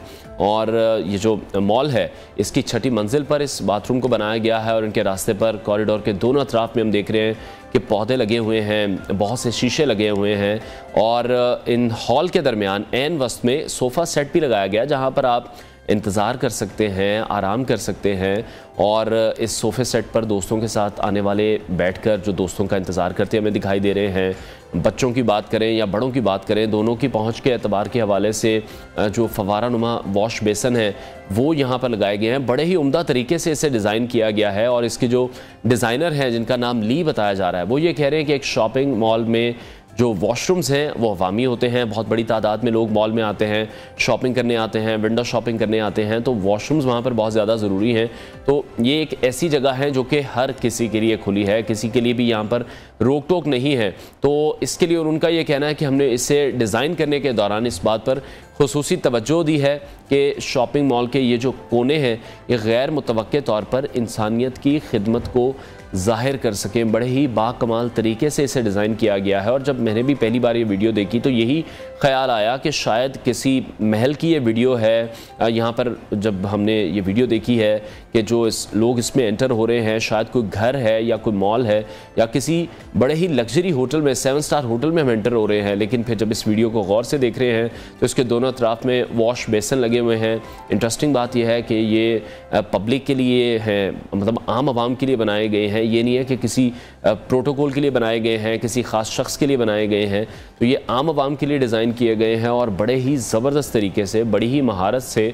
और जिस तरह से हम देखते हैं कि बच्चों के लिए भी जो वॉश बेसन है उनका बच्चों के जिसामत के हिसाब से वो वॉश बेसन लगाए गए हैं, बड़ों के हिसाब से भी। तो बच्चों और बड़ों दोनों की ज़रूरत के हिसाब से ये ख्याल रखा गया है। बड़ी खूबसूरत तस्वीरें हैं, जिस तरह से डेकोर किया गया है, लाइटिंग जिस तरह से की गई हैं, प्रॉप्स छोटे छोटे यूज़ किए गए हैं, वहाँ पर प्लांट्स लगाए गए हैं, फानूस का इस्तेमाल किया गया है, सोफ़ा सेट वहाँ पर रखा गया है कि आप वहाँ पर बैठकर इंतज़ार भी कर सकते हैं। और ज़बरदस्त किस्म की ये एक आइडिया था। दुनिया का सबसे खूबसूरत अभी तक का इसको वॉशरूम कहा जा रहा है। तो ये तो एक वायरल स्टोरी थी जो आपके साथ शेयर की है। ब्रेक लेते हैं, हेडलाइंस के बाद आपको दोबारा ज्वाइन करेंगे साथ में।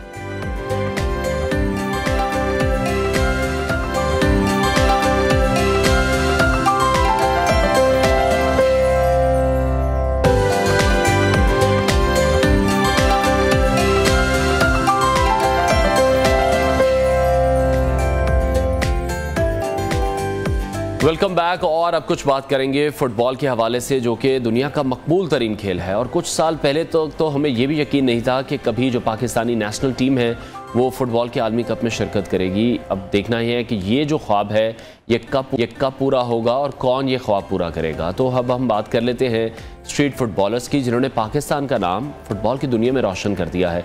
Pakistan street child football team Norway cup में रनर रही है। फाइनल में पहुंचने तक का जो सफ़र था वो भी उनका बड़ा ही शानदार रहा है, जिसमें पाकिस्तानी स्ट्रीट फुटबॉल टीम ने शानदार परफॉर्मेंस दी है। और हम अपने प्रोग्राम में बार बार इसको डिस्कस भी करते रहे हैं। इससे पहले भी पाकिस्तान स्ट्रीट फुटबॉल टीम इन मुकाबलों में अपना लोहा मनवा चुकी है। आज हमारे साथ फुटबॉल टीम मौजूद है, उनसे हम बहुत सारी बातें करेंगे। टीम मैनेजर सैयद मोहम्मद अवैस ने ज्वाइन किया है और टीम के जो कैप्टन हैं वो भी हमारे साथ इन कॉन्वर्सेशन होंगे। सबसे पहले मैं तुफैल को मुबारकबाद देना चाहूँगा being a captain of the team कि बहुत ही शानदार आपने मैच खेले। पूरे टूर्नामेंट में हमने देखा आपकी कारकर्दगी बड़ी ही ज़बरदस्त रही। फाइनल में भी हम जीत के बहुत ही ज़्यादा करीब थे, लेकिन रनर अप रहना भी पाकिस्तान के लिए, पाकिस्तानी टीम के लिए एक बहुत बड़ी बात है। जी तुफैल। औज़ुबिल्लाहि मिनश्शैतानिर्रजीम, बिस्मिल्लाहिर्रहमानिर्रहीम। सबसे पहले तो आप सब लोगों का बहुत बहुत शुक्रिया मुबारकबाद देने का। जी अल्हम्दुलिल्लाह हम फाइनल तक गए थे, हमारा बहुत अच्छा सफ़र था। हमारे जितने भी प्लेयर थे उसने बहुत अच्छा परफॉर्मेंस दिया और फाइनल तक गए, लेकिन बदकिस्मती से फाइनल हार गए। 10वीं प्लेंटी हमारी बाहर हो गई और हम फाइनल हार गए। ठीक है अवैस, आपसे जानना चाहूँगा और आपको भी बहुत बहुत मुबारकबाद बीइंग अ मैनेजर, आपने भी बड़ी मेहनत की है। तो फाइनल में जो मुकाबला हुआ, पेनल्टी शूट आउट में आकर बस एक गोल से हम मैच हार गए। फाइनल मैच के बारे में भी बताइएगा और ये जो जर्नी रही है इस टूर्नामेंट की वो भी मैं आपसे जानना चाहूँगा। जी एक तो आप सब लोगों को बहुत मुबारक हो, क्योंकि ये पाकिस्तान की जीत है। पाकिस्तान के लिए हम कप लेके आए थे, पाकिस्तान के नाम पे हमने कप अपना जीता है। अगर पूरी जर्नी की मैं बात करूं तो मुझे याद है कि जब यहाँ से हम लोग ट्रैवल करे थे नॉर्वे के लिए, क्योंकि ये स्क्वाड वही है जो आपको याद हो स्ट्रीट चेक क्रिकेट जो फुटबॉल वर्ल्ड कप कतर में हुआ था, स्क्वाड ने वहां पर भी लोहा मनवाया था, जैसे आप इंट्रो में भी अपने कह रहे थे। वहां पर भी अनफॉर्चुनेट था कि हम पेनल्टी शूट आउट पे ही फाइनल्स आ रहे थे। जब हम नॉर्वे ट्रैवल कर रहे थे तो सबसे बड़ा चैलेंज जो उनसे हमें फेस करना था वो था वेदर कंडीशंस का, क्योंकि वहां पर आपको पता है different weather conditions and different atmosphere है, डिफरेंट प्ले फील्ड वहां पर होती है, क्योंकि वो अपने बच्चों को 8 साल की उम्र में ही फुटबॉल, प्रोफेशनल फुटबॉल के अंदर डाल देते हैं। पाकिस्तान का आपको पता है कि यहाँ पर फुटबॉल की फैसिलिटीज प्रोवाइड हैं, लेकिन उस लेवल की नहीं है जैसे as compare to different sports, specially cricket की मैं बात करूं। लेकिन इन लड़कों ने वो चीज जो उनसे अपने ऊपर हावी नहीं होने दी। जिस वक्त हम लोग पहला मैच खेले थे फ्रिक्स ऑस्लो के खिलाफ, तब भी मैंने इन लड़कों को देखा, एक बड़ा जेलफ स्क्वाड वहां पर नजर आपको है। लेकिन इस पूरे प्रोजेक्ट की मैं स्पेशली बात करना चाहूँ तो हम लोग 3 चीजों में बहुत ज्यादा काम करते हैं, जिसमें राइट टू एजुकेट है, राइट टू प्ले है, राइट टू आइडेंटिटी है। सबसे बड़ा जो इस वक्त इन बच्चों के लिए मैं कहता हूँ कि राइट टू आइडेंटिटी का है, क्योंकि इन ज्यादातर बच्चों के पास आइडेंटिटी नहीं होती, शनाख्ती कार्ड ही नहीं होता, यहां तक कि रजिस्टर्ड ही नादरा के अंदर नहीं होते। इस प्रोजेक्ट के तहत जो मुस्लिम हैंड्स चला रही है काफी अरसे से, खाली हम लोग फुटबॉल नहीं प्रमोट कर रहे, क्रिकेट नहीं प्रमोट कर रहे, हम basic in street child players को हम लोग प्रमोट करते हैं। इनकी कोशिश करते हैं कि इनकी आइडेंटिटी पे काम किया जाए। 25,000 से ज्यादा बच्चों को हमने आइडेंटिटी प्रोवाइड की इस प्रोजेक्ट से। उसके अलावा ये वो बच्चे हैं जब अपने इलाकों में जब अनफॉर्चुनेट स्ट्रीट किड की जिंदगी गुजारते हैं, इन बच्चों को आपको पता है कि जिस अल्फाज के साथ अपना पुकारा जाता है, जो कि मैं नहीं अपना बयान कर सकता टीवी के ऊपर, जब ये बच्चे अपनी जिंदगी चेंज करते हैं, स्पोर्ट्स एक्टिविटीज के अंदर आते हैं, जब ये बच्चा अपना लोहा मनवाता है, वही बच्चा जब उस गली में, उसी इलाके में वापस जाता है तो उसकी आइडेंटिटी बिल्कुल चेंज हुई होती है। वो चैंपियन के नाम से अपना पुकारा जाता है और वो बच्चा आने वाली नस्लों को संवारता भी है, आने वाले आइडेंटिटी जिन बच्चों की नहीं है उनको वो चेंज भी करके रख देता है। तो ये बहुत बड़ी एक तारीख मैं कहता हूं कि पाकिस्तान मुस्लिम हैंड्स जोन से इस वक्त काम कर रही है इस चीज पे। और थोड़ा सा मैं इस प्रोग्राम में ये भी शेयर करना चाहूं कि हम लोगों ने एक तारीख वहां पर रकम ये भी की थी कि पाकिस्तान ने जो विनिंग स्ट्रीक थी अपनी 7 कंसेक्यूटिव मैचेस के अंदर विनिंग स्ट्रीक अपनी कायम रखी है, जो कि एक रिकॉर्ड है नॉर्वे कप के अंदर। इससे पहले कभी ऐसे नहीं हुआ। अनफॉर्चुनेट था कि हम फाइनल जरूर हारे, लेकिन एक जो विनिंग स्ट्रीक थी और जैसे आपने भी कहा कि उसको कैरी ऑन करना, फाइनल तक लेके जाना। फाइनल में भी आप देखेंगे फुल टाइम तक जबरदस्त मुकाबला रहा, 1-1 गोल से बराबर था। उसके बाद अपना एक्स्ट्रा टाइम के अंदर भी आप देखें गोल स्कोर किसी टीम से नहीं हो सका। उसके बाद पेनल्टी शूट आउट, पहली जो पेनल्टी शूट आउट हुई है उसपे भी अपना मुकाबला बराबर रहा। जो लास्ट पेनल्टी शूट आउट थी जिसमें आपने गोल जो भी पहली टीम स्कोर करती तो वो जीत जाती, उसके अंदर जाके जो उनसे अपना अनफॉर्चुनेट था कि उनका गोल हुआ। लेकिन जो क्राउड था स्पेसिफिकली वो एक बैकबोन, आपको पता है हमेशा स्पोर्ट्स में जाना जाता है। जो क्राउड ने हमें सपोर्ट किया वही पूरा क्राउड में कहता हूं उसकी वजह से लड़के यहां तक पहुंचे। एक नो डाउट एक बहुत बड़ी अचीवमेंट है जो इन लड़कों की वजह से पाकिस्तान को मिली है, इस टीम को मिली है। तो फैल, कैसा तजुर्बा रहा स्ट्रीट फुटबॉल का नॉर्वे कप में शिरकत करने का, और ये आप लोगों के लिए आप क्या समझते हैं कितना फायदेमंद रहा है? जी अल्हम्दुलिल्लाह मैंने तो पाकिस्तान को 2 दफ़ा रिप्रेजेंट किया। एक दफ़ा कतर दोहा में स्ट्रीट चाइल्ड वर्ल्ड कप में, वहाँ भी मैंने अल्हम्दुलिल्लाह बहुत अच्छा परफॉर्मेंस दिया, top scorer of the tournament आया। इस दफ़ा भी बिल्कुल ये जो भी अपॉर्चुनिटी हमें मिलती है तो मुस्लिमेंट की तरफ से मिलती है। तो मैं स्पेशली मुस्लिमेंट का भी बहुत शुक्रगुजार हूँ जिन्होंने हमें इस तरह अपॉर्चुनिटी दी और हम आलमी सतह पे खेल के आए और अच्छा खेल के आए। तो बहुत अच्छा एक्सपीरियंस है। हम बहुत खुश थे क्योंकि हम पहले लोकल खेलते थे अपने गांव में, और अभी प्रोफेशनल 2 दफ़ा मैंने प्रोफेशनल फुटबॉल खेला तो बहुत अच्छा लगा। ठीक है अवैस, अभी जिस तरह से हमने देखा कतर में फीफा वर्ल्ड कप हुआ, उसके बाद से हम देख रहे हैं जो पाकिस्तान में भी फुटबॉल पर बहुत ज़्यादा बात की जा रही है, बहुत ज़्यादा फॉलोअर्स बढ़े हैं फुटबॉल के भी। तो आप ये समझते हैं हम सबकी जो एक ख्वाहिश है वो ये पूरी हो सकती है कि कभी यही जो टीम है, स्ट्रीट फुटबॉलर्स हैं, ये फुटबॉल के आलमी मुकाबलों में शिरकत करें पाकिस्तान में? क्योंकि हम देखते हैं सिर्फ और सिर्फ क्रिकेट पर ही तवज्जो दी जाती है, क्रिकेट पर ही बात की जाती है, फुटबॉल पर हमारा ध्यान नहीं है। क्यों है ऐसा? देखिए ये अनफॉर्चुनेट है क्योंकि हमेशा शिकायत हमसे भी बहुत से लोगों को होती है। उसके अलावा जो मार्केटिंग कंपनीज हैं, खास करके जो बड़े CSR बिजनेस जायंट्स बैठे हैं, उनसे भी रिक्वेस्ट मैं बार बार ये करता हूँ, आपके प्लेटफॉर्म से भी करूंगा कि ये वो प्रोजेक्ट्स हैं, ये वो टीम्स हैं जिनको लिटरली आपकी सपोर्ट की जरूरत है। इन लड़कों ने जाके लोहा पूरी दुनिया में आप लोगों का मनवाया। फुटबॉल आपको पता दुनिया का मकबूल तरीन खेल है। क्रिकेट ऑब्वियसली पाकिस्तान, जो एशिया की मैं बात करूँ, क्रिकेट एशिया की जान जरूर, लेकिन थोड़ा सा इसमें ये भी शेयर करना चाहूँ, ये जो टीम इस वक्त ट्रैवल किया था अंडर 17 नॉर्वे कप के लिए, इसको पूरी की पूरी टीम को अंडर 19 पाकिस्तान फुटबॉल फेडरेशन ने बुला लिया अपने कैंप में। लेकिन वहां पर भी चीज का जो मैं बार बार बात करता हूँ कि देखें ये वो स्क्वाड है जो कि 2-3 साल से लगातार अपने साथ खेल रहा है। ये बच्चे वो खेल रहे हैं जो कि एक जेलअप स्क्वाड आपको नजर आता है। जिस वक्त आप जेलअप स्क्वाड को आप तोड़ते हो, जब आप उसके अंदर डिफरेंट अपना लड़के लेके आते हो, तो वो डिस्टर्ब करता है स्क्वाड को, वो डिस्टर्ब होता है आपके जाके बड़े प्लेटफॉर्म्स के अंदर जहां पर पाकिस्तान रिप्रेजेंट कर रहा है। कैंप के अंदर इन लड़कों को बुलाया गया है। मेरी अल्लाह करे, मेरी तो ख्वाहिश है कि पाकिस्तान फुटबॉल फेडरेशन से कि वो प्रॉपर जो एक स्क्वाड होगा वो इसमें से निकाले। ये वो लड़के हैं जो कि स्क्वाड का हिस्सा रहे हैं, 2 साल से साथ खेलते रहे हैं, जेलअप स्क्वाड है, इनको पता है कि कम्युनिकेशन, बॉडी लैंग्वेज दूसरे की किस तरीके की है। उसके अलावा इनको सारा अपना उसकी पॉजिटिव नेगेटिव चीज जो उसको पता है दूसरे लड़के की क्या है। एक स्क्वाड आपका इंशाल्लाह ताला, मैं कहता हूं अंडर 19 के लिए स्पेशली, इनमें से अगर लड़के सिलेक्ट होते हैं तो तगड़ा स्क्वाड निकलेगा पाकिस्तान का। ठीक है तुफैल, अभी आगे कौन से मुकाबले आ रहे हैं जिसमें आप लोगों की शिरकत मुतवक्के है? जी, जिस तरह अवैस सर ने बात की कि अंडर 19 के लिए हमें बुलाया है, तो स्पेशल फोकस अंडर 19 पे फेडरेशन की तरफ से इंशाल्लाह मेरा भी है। मैं फेडरेशन की तरफ से खेलूं, पाकिस्तान जो फुटबॉल फेडरेशन है उसकी तरफ से खेलूं और उस पर फोकस है और उसकी रिट्रेनिंग कर रहा हूँ। और आगे भी मेरा ख्वाहिश है कि मैं इंटरनेशनल क्लब की तरफ से खेलूं। ठीक है अवैस, बीइंग मैनेजर आप क्या देख रहे हैं? कौन सी ऐसी चीज़ों का कमी आपको देखने में आ रही है कि अभी अगर हम वो उन चीज़ों पर काम कर लें? और पाकिस्तान में भी आप ये समझते हैं कि इस तरह के इवेंट्स हो रहे हैं या होने चाहिए? देखिए एक तो सबसे बड़ा मसला जो हमेशा हमें रहा है, क्योंकि काफ़ी अरसे से प्रोजेक्ट हम चला रहे हैं स्ट्रीट चाइल्ड के नाम पे, और क्योंकि डिफरेंट मुकाबले जो उनसे उसमें पाकिस्तान ने हिस्सा भी लिया, चाहे वो रशिया वर्ल्ड कप की बात हो, चाहे अपना किक्स कप की आप बात करें, चाहे अपना जो नॉर्वे का था या कतर वर्ल्ड कप था। लेकिन इस दफ़ा लेकिन एक बड़ा शुक्रिया अदा मैं करना चाहूँगा DG स्पोर्ट्स बोर्ड का कि उन्होंने इस्लामाबाद में हमें फुटबॉल ग्राउंड दिया था जो कि स्पोर्ट्स कॉम्प्लेक्स में वहाँ पर प्रैक्टिस करती रही है 11 असाइड। उसके अलावा बाकी अपना स्पोर्ट्स अपना मिनिस्ट्री का भी शुक्रिया अदा IPC मिनिस्टर का करना चाहूँगा, उन्होंने बड़ा सपोर्ट इस दफ़ा हमें दिखाई इस चीज़ पे। यही रिक्वेस्ट बार बार मैं करता हूँ कि यार इन बच्चों ने जाके डिफरेंट मुकाबलों में खेलना होता है। इस्लामाबाद में हमें ग्राउंड की जरूरत होती है क्योंकि यहाँ पर आपको पता है हर मार्केटिंग एजेंसी यहाँ पर मौजूद है, आपकी मीडिया यहाँ पर मौजूद है, जिससे आपको हाइप मिलता है, जिसपे ये बच्चे हाईलाइट होते हैं। जब तक इन जैसे स्पोर्ट्स को आप हाईलाइट नहीं करोगे, दुनिया की नज़र में आप नहीं दिखाओगे कि पाकिस्तान में क्या हो रहा है, ये तो दबते रहेंगे बच्चे। जब तक आपने इनको हाईलाइट करने की बहुत ज़्यादा ज़रूरत होती है। स्पेशली जब मुझे याद है कि नॉर्वे हम खेल लेंगे, जब इस दफ़ा जब लड़कों ने परफॉर्म किया तो नॉर्वे कम्युनिटी की थोड़ा सा आपको शेयर करना चाहूँ कि वहाँ पर पाकिस्तानी कम्युनिटी बहुत स्ट्रॉन्ग इन नंबर्स है।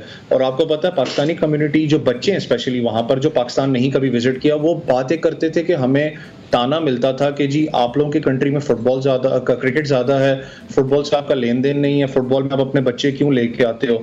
लेकिन इस टीम ने बिल्कुल मोमेंटम चेंज कर दिया। हमें सर जो सा उठा के वहां पर घूम सकते हैं कि भाई एक टीम आई पाकिस्तान से, आप लोग 8-8 साल से बच्चे को डालते हो प्रोफेशनल फुटबॉल में, प्रोफेशनल क्लब्स को टफ टाइम दिया है, तो एक बहुत बड़ी स्टेटमेंट है उनके लिए। और जिस तरीके से वो एक वापस, मैं कहता हूं कि एक मरा हुआ जो इंसान होता है फुटबॉलर का, वो वापस इस टीम ने वहां पर जगाया, पाकिस्तान में जगाया कि आज जाके पूरी दुनिया के अंदर बात होती है कि पाकिस्तान स्ट्रीट चाइल्ड जो फुटबॉल टीम है वो लोहा मनवा रही है पाकिस्तान का। तो ये पाकिस्तान फुटबॉल फेडरेशन भी कर सकती है। सिर्फ चीज है कि फैसिलिटीज आप इन बच्चों को दें, इनको प्रॉपर जो अपना एक जो फैसिलिटीज चाहिए, मैच प्रैक्टिस जितनी इनको मिलती है, आपको पता है उतना निखार एक प्लेयर के हिस्से के अंदर आता है। लेकिन अनफॉर्चुनेट है मैचेस आपको पता है पीछे पाकिस्तान फुटबॉल के नहीं होते रहे, अब जाके वापस स्लो एंड स्टडी वापस पेस पकड़ी ये चीजें। अंडर 17 अंडर 16 का कैंप लगा हुआ है, अंडर 19 का कैंप लगा हुआ है, तो स्लो एंड स्टडी आपको नजर आएगा कि पाकिस्तान की फुटबॉल में बेहतरी आएगी। वुमेन्स फुटबॉल में आप देख लें आपकी बेहतरी वहां पर नजर आ रही है पॉइंट्स में। ठीक है। तो फैल, जिस तरह बहुत बड़ी एक अचीवमेंट है, आप रनर अप रहे हैं इस टूर्नामेंट के, तो जब वापस आए हैं कोई आपके लिए किसी इनाम का ऐलान किसी की जानिब से किया गया हो, गवर्नमेंट की जानिब से, स्पोर्ट्स बोर्ड की जानिब से या किसी और प्राइवेट सेक्टर की जानिब से? जी, हम आए, अवेश भाई ने जिस तरह कहा कि जो स्पोर्ट्स मिनिस्टर है उसने भी ऐलान किया था कैश प्राइज का, और डीजी जो पाकिस्तान स्पोर्ट्स बोर्ड का जो डीजी है उसका भी मैं शुक्रिया अदा करता हूँ, क्योंकि उसने 1 महीने के लिए हमें ग्राउंड दिया था। उसके बाद डीजी एसपीआर ने भी हमें बुलाया था, उसने भी थोड़ा कैश प्राइज दिया था। और मैं स्पेशल शुक्रिया अदा करता हूँ पाकिस्तान का जो कम्युनिटी है नॉर्वे में, उन लोगों ने हमें बहुत सपोर्ट किया। उमर भाई है, आतिफ भाई है, इमरान, तारिक है, उसने हमें बहुत सपोर्ट किया, सबने सपोर्ट किया, इन लोगों ने बहुत सपोर्ट किया, तो मैं उसका स्पेशल शुक्रिया अदा करता हूँ। ठीक है। वैसे ये हम देख रहे हैं बड़ा अच्छा जेस्चर है, जिस तरह से जब वापस आई है टीम उनको सपोर्ट किया गया है, बुलाया गया है, एसपीआर की जानिब से भी बुलाया गया है। तो शायद इसी तरह से अगर हम सपोर्ट करते रहे तो मेरा नहीं ख्याल कि ज़्यादा वक्त लगेगा, हम भी फुटबॉल के जो मुकाबले हैं, आलमी कप है, उसमें शिरकत करने के अहल हो सकते हैं, जल्दी हम इस पर काम कर सकते हैं, थोड़ा अगर चीज़ों को स्पीड अप किया जाए। देखिए, आपकी बात तो बिल्कुल एक्यूरेट है, क्योंकि जहां पर अगर मैं सपोर्ट की बात करूं, जिस तरीके से पाकिस्तान कम्युनिटी की तरफ से जब वहां तो हमें बहुत प्यार मिला, क्योंकि हमें लगा नहीं कि हम पाकिस्तान से दूर हैं, लेकिन जब यहां पर हम वापस आए तो जिस तरीके से हमें एक प्यार पाकिस्तान से, स्पेशली क्योंकि पाकिस्तान की टीम थी, हमें एयरपोर्ट पे चाहे हमने देखा जो इस्तकबाल वहां पर हुआ था, उसके अलावा बिलावल भुट्टो साहब ने बुलाया था, डीजी ISPR साहब ने हमें बुलाया मिलने के लिए, एयर सियाल ने हमें इसमें सपोर्ट काफी किया, जो चेयरमैन एयर सियाल के थे। तो एक अच्छा आपको पॉजिटिविटी यहाँ पर बिजनेसेस की तरफ से नजर आ रही, लेकिन एक कंटिन्यूटी चाहिए। ये नहीं होता कि आप एक टूर के लिए टीम को सपोर्ट कर दें, ये करें, जब तक आप इन बच्चों को रेगुलर बेसिस पे आप सपोर्ट नहीं करेंगे। जैसे मैंने कहा कि हम लोग खाली देखें स्पोर्ट्स पे काम नहीं कर रहे, हम 3 चीजों पे काम करते हैं, इनकी राइट टू प्ले है, राइट टू एजुकेट और राइट टू आइडेंटिटी पे काम करते हैं। एक बच्चा जो कि पूरी जिंदगी रोडों पे गुजारता है, अगर उसके अंदर थोड़ा सा स्पार्क स्पोर्ट्स के अंदर स्पेशली मौजूद है, तो उसको सिर्फ एक बेचारे को धक्का चाहिए होता है कि यार आप उसको एक राइट पटरी पे अपना चढ़ा देते हो, वहां से वो अपना पीक पकड़ता है हमेशा। तो आपको इन चीजों की जरूरत होती है, लेकिन इन चीजों के साथ साथ आपको खास करके हमारी जो बिजनेस कम्युनिटी है उसकी भी जरूरत होती है कि वो हमें सपोर्ट करे रेगुलर बेसिस पे। अभी आपने जैसे बात की थी कि आगे के फ्यूचर प्लान्स, अभी street chat cricket world cup में हमारी टीम इंशाल्लाह ताला वो जारी है अपना खेलने के लिए इंडिया में। उसके अलावा अगर हम बात करें अगले साल फिर नॉर्वे कप होता है, क्योंकि हर साल नॉर्वे कप जो है वो खेला जाता है। तो इन चीजों के अंदर हमें फंड्स की भी जरूरत होती है, हमें सपोर्ट की जरूरत होती है। हम लोग हमेशा यही बात करते रहे अपने CSR से, हम अपने बिजनेसेस से बात करते रहे कि यार हमें 1 रुपए की पैसे ना दो कैश, अगर मुझे टिकट्स की मद में चाहिए तो आप मुझे टिकट सपोर्ट कर दो ना, टिकट मुझे करवा दो। अगर मुझे इस मद में चाहिए कि अगर इनका डाइट प्लान है पूरे साल का, उस डाइट प्लान को अगर आप स्पॉन्सर करते हो तो आप डाइट प्लान को स्पॉन्सर कर दो। लेकिन कहीं ना कहीं जैसे आप ही बात कर रहे हैं कि थोड़ा सा बीच में शायद हमारी जो पाकिस्तान की जो मार्केटिंग बैठी है, पाकिस्तान के बिजनेसेस हैं, उनका ज़ेन, क्योंकि इस वक्त आपको पता है लीग्स की तरफ ज्यादा होता है कि जितना PSL में मिलता है शायद इस चीज पे ना मिले। लेकिन यार इसमें खाली माइलेज नहीं है, इसमें बेसिकली आप आने वाली नस्लों को संवार रहे हो। क्योंकि इसमें देखें, मैं 3 आपको चीजें बताई जिस पे हम काम करते हैं, इनमें आप एक बंदे जो एक बच्चा है स्ट्रीट किड, उसकी पूरी की पूरी जिंदगी आप बदल देते हो यार। ठीक है, अवैस हमारे साथी मौजूद रहेगा, आपसे एशिया कप के हवाले से भी तजिया लेंगे। तुफैल, बहुत शुक्रिया आपका और आपकी पूरी टीम को बहुत मुबारकबाद, हमारी बेस्ट विशेस आपके जो फ्यूचर मैचेस हैं उनके लिए। सैयद मोहम्मद अवैस हमारे साथ मौजूद हैं। अवैस, जानना मैं आपसे चाहूँगा एशिया कप से मुताल्लिक, एशिया कप की अब हम देख रहे हैं कुछ ही वक्त सिर्फ बाकी रह गया है, कितनी बैलेंस टीम देख रहे हैं आप? टीम तो बड़ी ज़बरदस्त है पाकिस्तान की, आपको पता है जिस तरीके से परफॉर्म कर रही है। लेकिन अभी अगर मैं करंटली बात करूं तो आपको पता है बिट्स एंड पीसेस में इसलिए कहूंगा क्योंकि आपके लड़के कुछ वहां पर 100 खेल रहे हैं, उसके अलावा कुछ श्रीलंकन प्रीमियर लीग में मौजूद है, लेकिन इंडिविजुअली बड़ी अच्छी परफॉर्मेंस पाकिस्तान टीम की है। लेकिन एक जेलफ स्क्वाड बड़ा अच्छा लगता है आपको, क्योंकि जिस वक्त आप पाकिस्तान का पूरा आप देखें जो स्क्वाड अनाउंस किया गया एशिया कप और अफगानिस्तान सीरीज के लिए, वो बड़ा जबरदस्त आपको नजर आता है। लेकिन अफगानिस्तान सीरीज मैं कहता हूँ इंपॉर्टेंट इसलिए आपके लिए क्योंकि आगे आपने वर्ल्ड कप की तैयारी करनी है। मिडिल ऑर्डर के अंदर आपके पास बैट्समैन जो तगड़े मौजूद हैं, लेकिन मैं फिर वही बात करता हूं कि डाउन दी ऑर्डर जाके जहां पर आपको शायद अगर 7 या 8 रन पर ओवर आप चल रहे हो तो आपको 10-12 रन पर ओवर को पाइल अप करना है, तो वो बड़ा क्रिटिकल पोजीशन होती है वहां पर कि आप आगा सलमान को यूज करते हो, कि आप इफ्तिखार अहमद को यूज करते हो। तो ये बड़ा एक इंपॉर्टेंट यहाँ पर चीज होगी, क्योंकि आपको पता है बार बार बात ये बार बार आ रही है कि जी इमाद वसीम को किस लिए ड्रॉप किया गया, वो बड़ा जबरदस्त परफॉर्म कर रहे थे।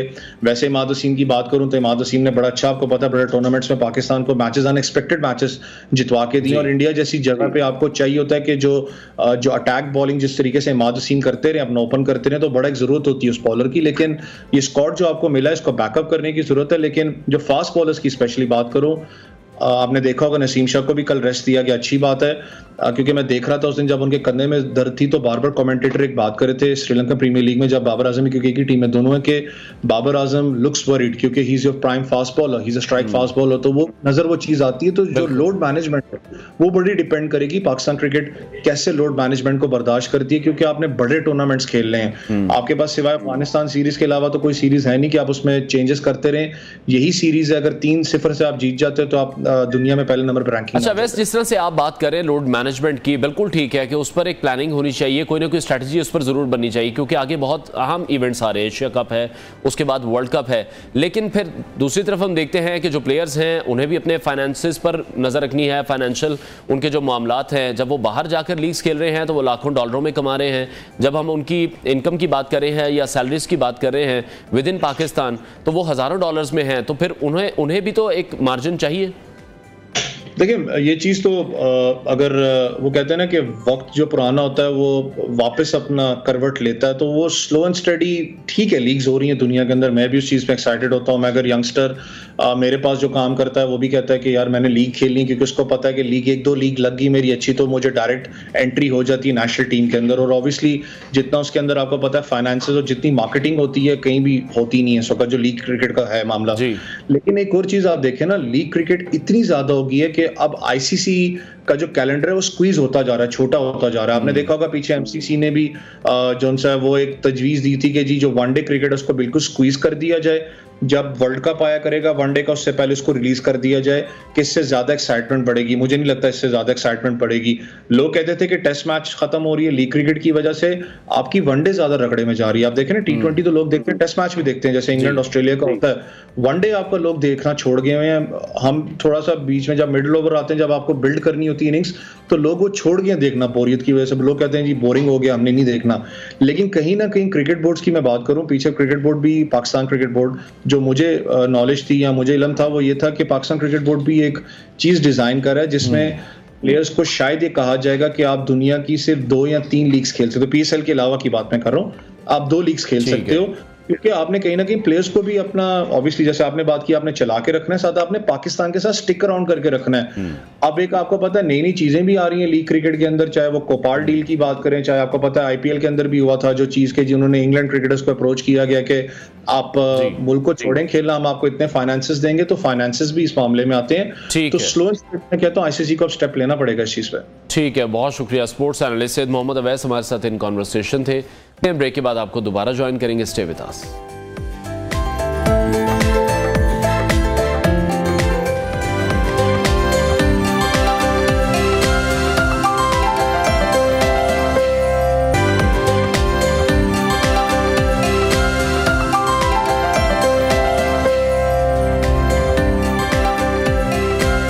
Welcome back. और आजकल के दौर में हम देख रहे हैं कि महंगाई के बाद जिस चीज़ की सबसे ज़्यादा दुहाई दी जा रही है वो है गर्मी, क्योंकि अगस्त का महीना चल रहा है, ह्यूमिडिटी बहुत ज़्यादा है। तो जब हम देखते हैं कि गर्मी का जोर होता है तो इंसान का बस नहीं चलता कि कैसे उसका हल निकाला जाए।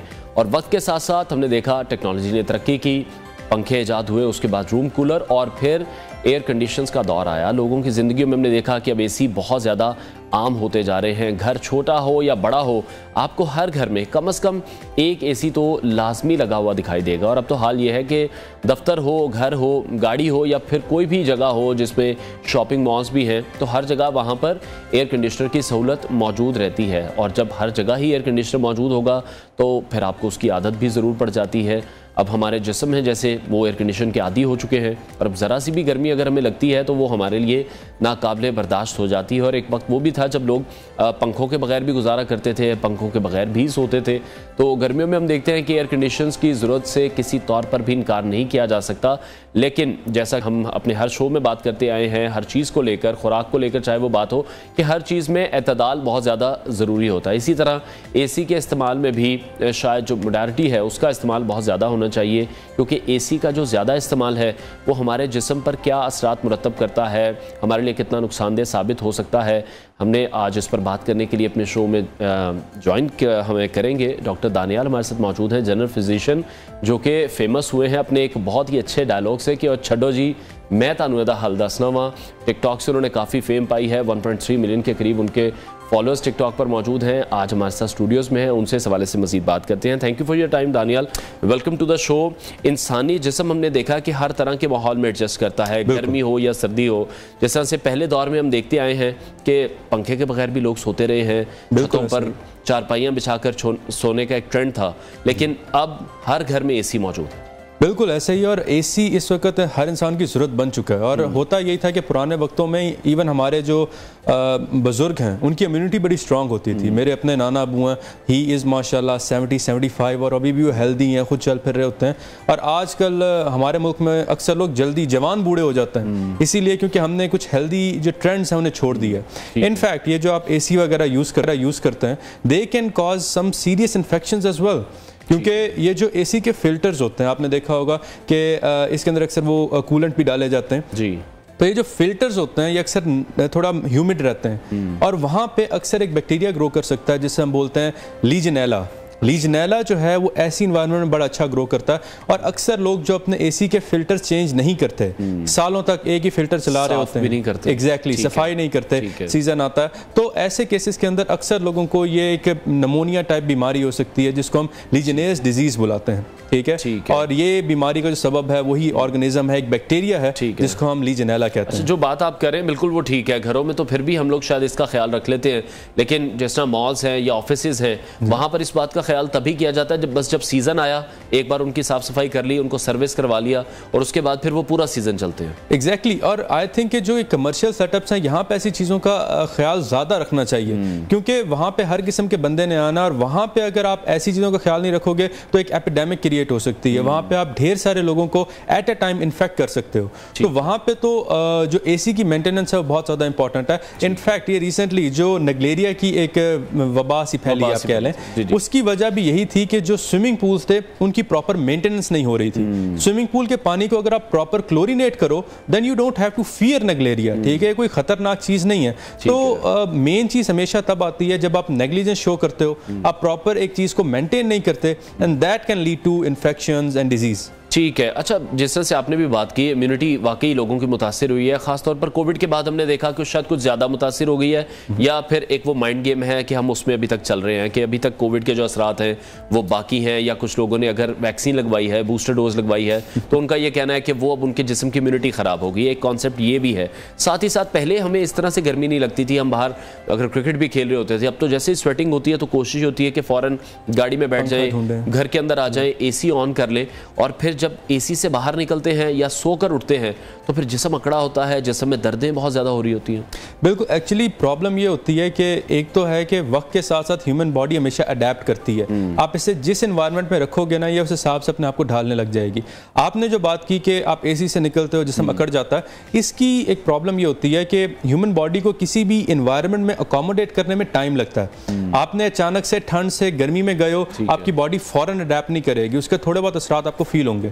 अब इससे अवॉइड करने का एक तरीका जो है वो ये है कि जब आपने कमरे से बाहर निकलना हो, आधा घंटा पहले आप AC वगैरह ऑफ कर दें। ठीक है, let your body cool down. ठीक है, रूम टेम्परेचर पे आने दें, उसके बाद आप बाहर निकलोगे तो आपको ऐसा कुछ भी फील नहीं होगा। ठीक है, तो स्वेटिंग कितनी ज़्यादा इंपॉर्टेंट है इंसानी जिस्म के लिए? हम लोग देखें अवॉइड करते हैं कि स्वेटिंग आएगी, जिस्म में कपड़े गीले होंगे, बदबू आएगी, हम उस चीज़ को अवॉइड करने के लिए कोशिश ये करते हैं कि मैक्सिमम टाइम जो है हम AC के सामने बैठे रहें। वेल, स्वेटिंग के बारे में कुछ मिथ्स भी हैं, लेकिन जो एक इंपॉर्टेंट चीज़ है कि आपकी बॉडी को कूल डाउन करने के लिए बेस्ट तरीका जो है वो स्वेटिंग है। स्वेटिंग में यही होता है कि जब स्वेट इवेपोरेट करता है आपकी बॉडी कूल डाउन होती है। एक नेचुरल थर्मो रेगुलेटरी मैकेनिज्म है। ठीक है, आपकी बॉडी का टेम्परेचर कंट्रोल करने का मैकेनिज्म है, इसमें कोई खराबी नहीं है। अब यस, एक कह लें कि सोशल डायलेमा ज़रूर है कि आप बैठे हो, आसपास लोगों में पसीना आ रहा हो तो अजीब डेफिनेटली लगता है, और उसके लिए आप डिओड्रेंट्स यूज़ कर सकते हो या उस जैसी कुछ चीज़ें इस्तेमाल कर लो, उसमें कोई बुराई नहीं है, कोई नुकसान नहीं है।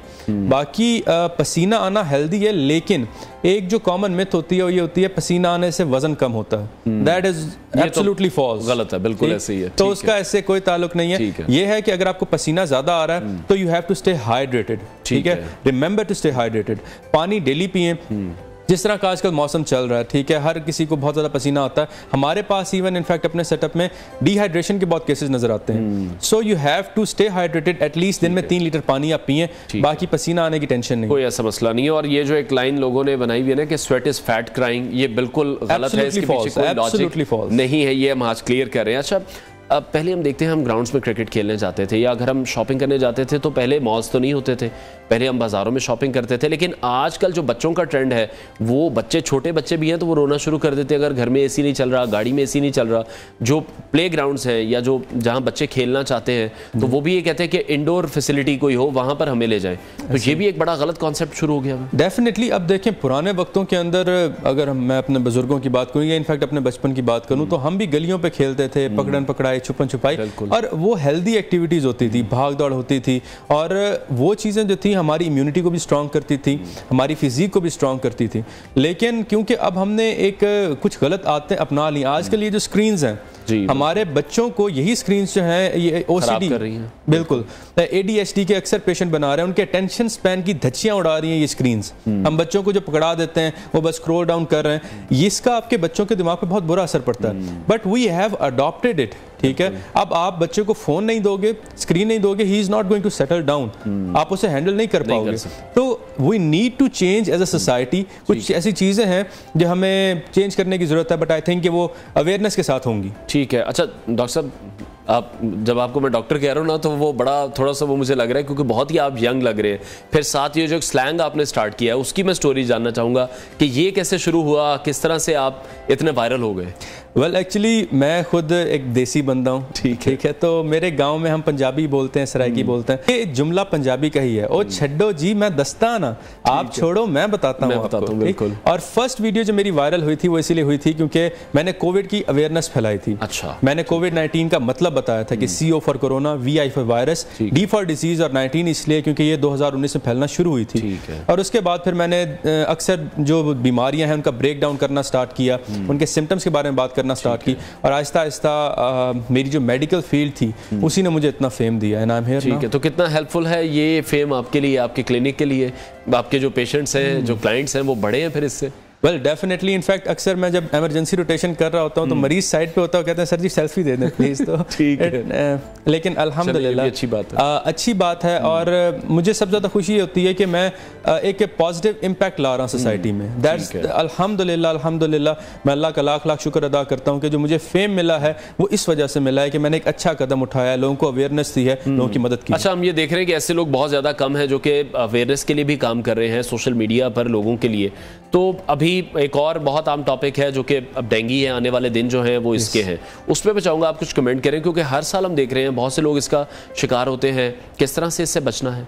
वेल डेंगू डेफिनेटली आपने कहा कि अभी सीजन आने वाला है and we have to be careful about it. और एक जो चीज़ इंपॉर्टेंट है वो है शाम के वक्त आप बाहर ना निकलें, फुल स्लीव्स पहने, आप मॉस्किटो रिपेलेंट्स का इस्तेमाल करें, कहीं पे पानी इकट्ठा ना होने दें।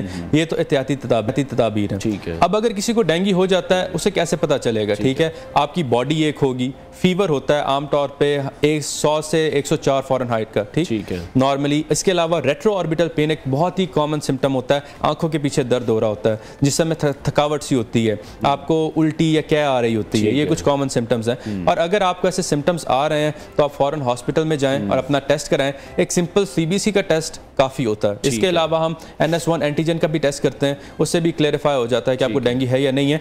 इनफैक्ट अभी ये जो डेंगू का टाइम स्टार्ट हो रहा है तो हमने अपने क्लिनिक के ऊपर एक्स्ट्रा बेड्स भी मंगवाए हैं, ठीक है, just so we can accommodate the patients, क्योंकि डेंगू के मौसम में ना चाहते हुए भी रश लगता ही लगता है। केसेस इस तरह के आते हैं, केसेस ज्यादा आते हैं। समटाइम्स हर किसी को बुखार हो रहा है, उसे लगता है कि उसे डेंगू है, but we have to manage them. ठीक है। और डेंगू को मैनेज करना बहुत सिंपल है। आपको पेशेंट को हाइड्रेट रखना है, आपने उसकी फीवर की मैनेजमेंट करनी है। डेंगू के लिए कोई एंटी वायरल नहीं मौजूद, ठीक है, कोई वैक्सीन नहीं है, कोई आप ट्रीटमेंट नहीं दे सकते। आम दवाइयां जो कि बुखार के लिए। एग्जैक्टली, आपने कोई एंटीबायोटिक नहीं देनी। सबसे बड़ी गलती जो कर रहे होते हैं वो ये है कि हमारी सोसाइटी में एंटीबायोटिक रेजिस्टेंस फैल रही है, दवाइयां काम करना छोड़ रही है, ठीक। इवन कोरोना के अंदर बहुत ज्यादा एजोमैक्स बहुत ज्यादा यूज हुई, सिप्रो ने काम करना छोड़ दिया, तो ये कुछ प्रॉब्लम्स हैं। तो अगर आपको डेंगू है तो प्रॉपर डॉक्टर के पास जाएं, वो आपको प्रॉपर एक दफा टेस्ट करे, सीबीसी का टेस्ट करवा लें आप पहले से ही, वो रिपोर्ट साथ लेके जाएं और फिर उसके हिसाब से आपका इलाज ट्रीट किया जाए। ठीक हो गया। अच्छा, डेंगू के हवाले से कुछ मिथ है जो मैं चाहूंगा कि आप जरूर क्लियर करें। कि कहा जाता है कि एक इंसान से दूसरे इंसान को लग जाता है। हम बहुत से लोगों के, क्योंकि अवेयरनेस नहीं है, तो लोगों को फिर ये लगता है वो थोड़ा सा दूर रखते हैं एक दूसरे को। कि जिस तरह से फ्लू है, हम देखते हैं कि जिसको फ्लू होता है कोशिश की जाती है कि उसको अवॉइड किया जाए, वो मास्क पहने। और दूसरी बात यह है कि डेंगू के हवाले से जो एक और मिथ है कि जिसको डेंगू हो गया वो फिर खून नहीं दे सकता। नहीं, ऐसा कुछ नहीं है, लेकिन आई अंडरस्टैंड योर कंसर्न्स, क्योंकि मेरा जो क्लिनिक है वो हरबंसपुरा में है और वो सोसाइटी थोड़ी पेरिफेरी में बनती है, ठीक है, वहाँ पे usually middle and lower middle class होती है, तो वो आके ऐसे सवाल कर रहे होते हैं। लेकिन लेट मी क्लियर एवरीथिंग कि जो ये डेंगू होता है, बेसिकली ये जो मॉस्किटो फैलाता है उसका नाम होता है एडीज इजिप्टाई, ठीक। एक मखसूस मॉस्किटो है जो इसको फैला सकता है, ये उसी के पेट के अंदर ग्रो करता है, मल्टीप्लाई करता है, वही इन्फेक्टेड खून जब आगे जाके वो किसी और को लगाता है तो उसको डेंगू हो जाता है, ठीक है। ये एक कॉमन चीज़ है। इसके अलावा हैंड टू हैंड ट्रांसमिशन, छींकने से, खांसने से, ये डेंगू वगैरह की कोई ट्रांसमिशन नहीं है, एक तो you have nothing to worry about. और अगर आपको डेंगू हो गया है, एक्टिव इन्फेक्शन में तो आपने वैसे भी खून नहीं देना, लेकिन अगर आपको डेंगू हुआ है, आप ठीक हो गए हो, उसके बाद आप खून दे सकते हो, ठीक है, कोई प्रॉब्लम नहीं है। सिर्फ जो पेशेंट्स जिन्हें एहतियात करनी चाहिए, अगर आप हेपेटाइटिस पॉजिटिव हो, हेपेटाइटिस बी, सी, HIV, 3 मेन कंसर्न्स आपके ये हैं अगर खून आप देना चाह रहे हो। अगर आपका ये क्लियर है, सिंपल क्रॉस मैच कराओ, आपका ब्लड अगर मैच करता है तो आप डोनेट कर सकते हो, ठीक हो गया। अच्छा डॉक्टर साहब, आखिर में चाहूँगा कि आप एक मैसेज ज़रूर कन्वे करें अपने चाहने वालों के लिए जो कि आपको फॉलो करते हैं बहुत ज़्यादा, और आपका वो जो छठो जी वाला वो एक स्लैंग है उस पर बड़ा अमल करते हैं। जी, वेल अभी मैं यही बोलूँगा कि एक प्रॉब्लम हमारे सिस्टम में जो है वो ये है कि दहशत ज़्यादा फैल जाती है, ठीक है, अवेयरनेस यहाँ पे कम होती है, क्योंकि अक्सर अनफिल्टर्ड सोर्सेज से इंफॉर्मेशन फैल रही होती है सोशल मीडिया पे। तो एक एडवाइस भी है, एक मशवरा भी है कि सिर्फ जो ऑथेंटिक लोग हैं आप उनको फॉलो करें, जो डॉक्टर्स हैं उनकी एडवाइस पे अमल करें अगर आप चाहते हैं कि आप हेल्दी रहें, और फजूल टोटके और मिथ पे बिलीव मत करें। ठीक है, बहुत शुक्रिया डॉक्टर दानियाल हमारे साथ इन कॉन्वर्सेशन थे। नाजरीन, ब्रेक लेते हैं, ब्रेक के बाद आपको दोबारा जोड़ें।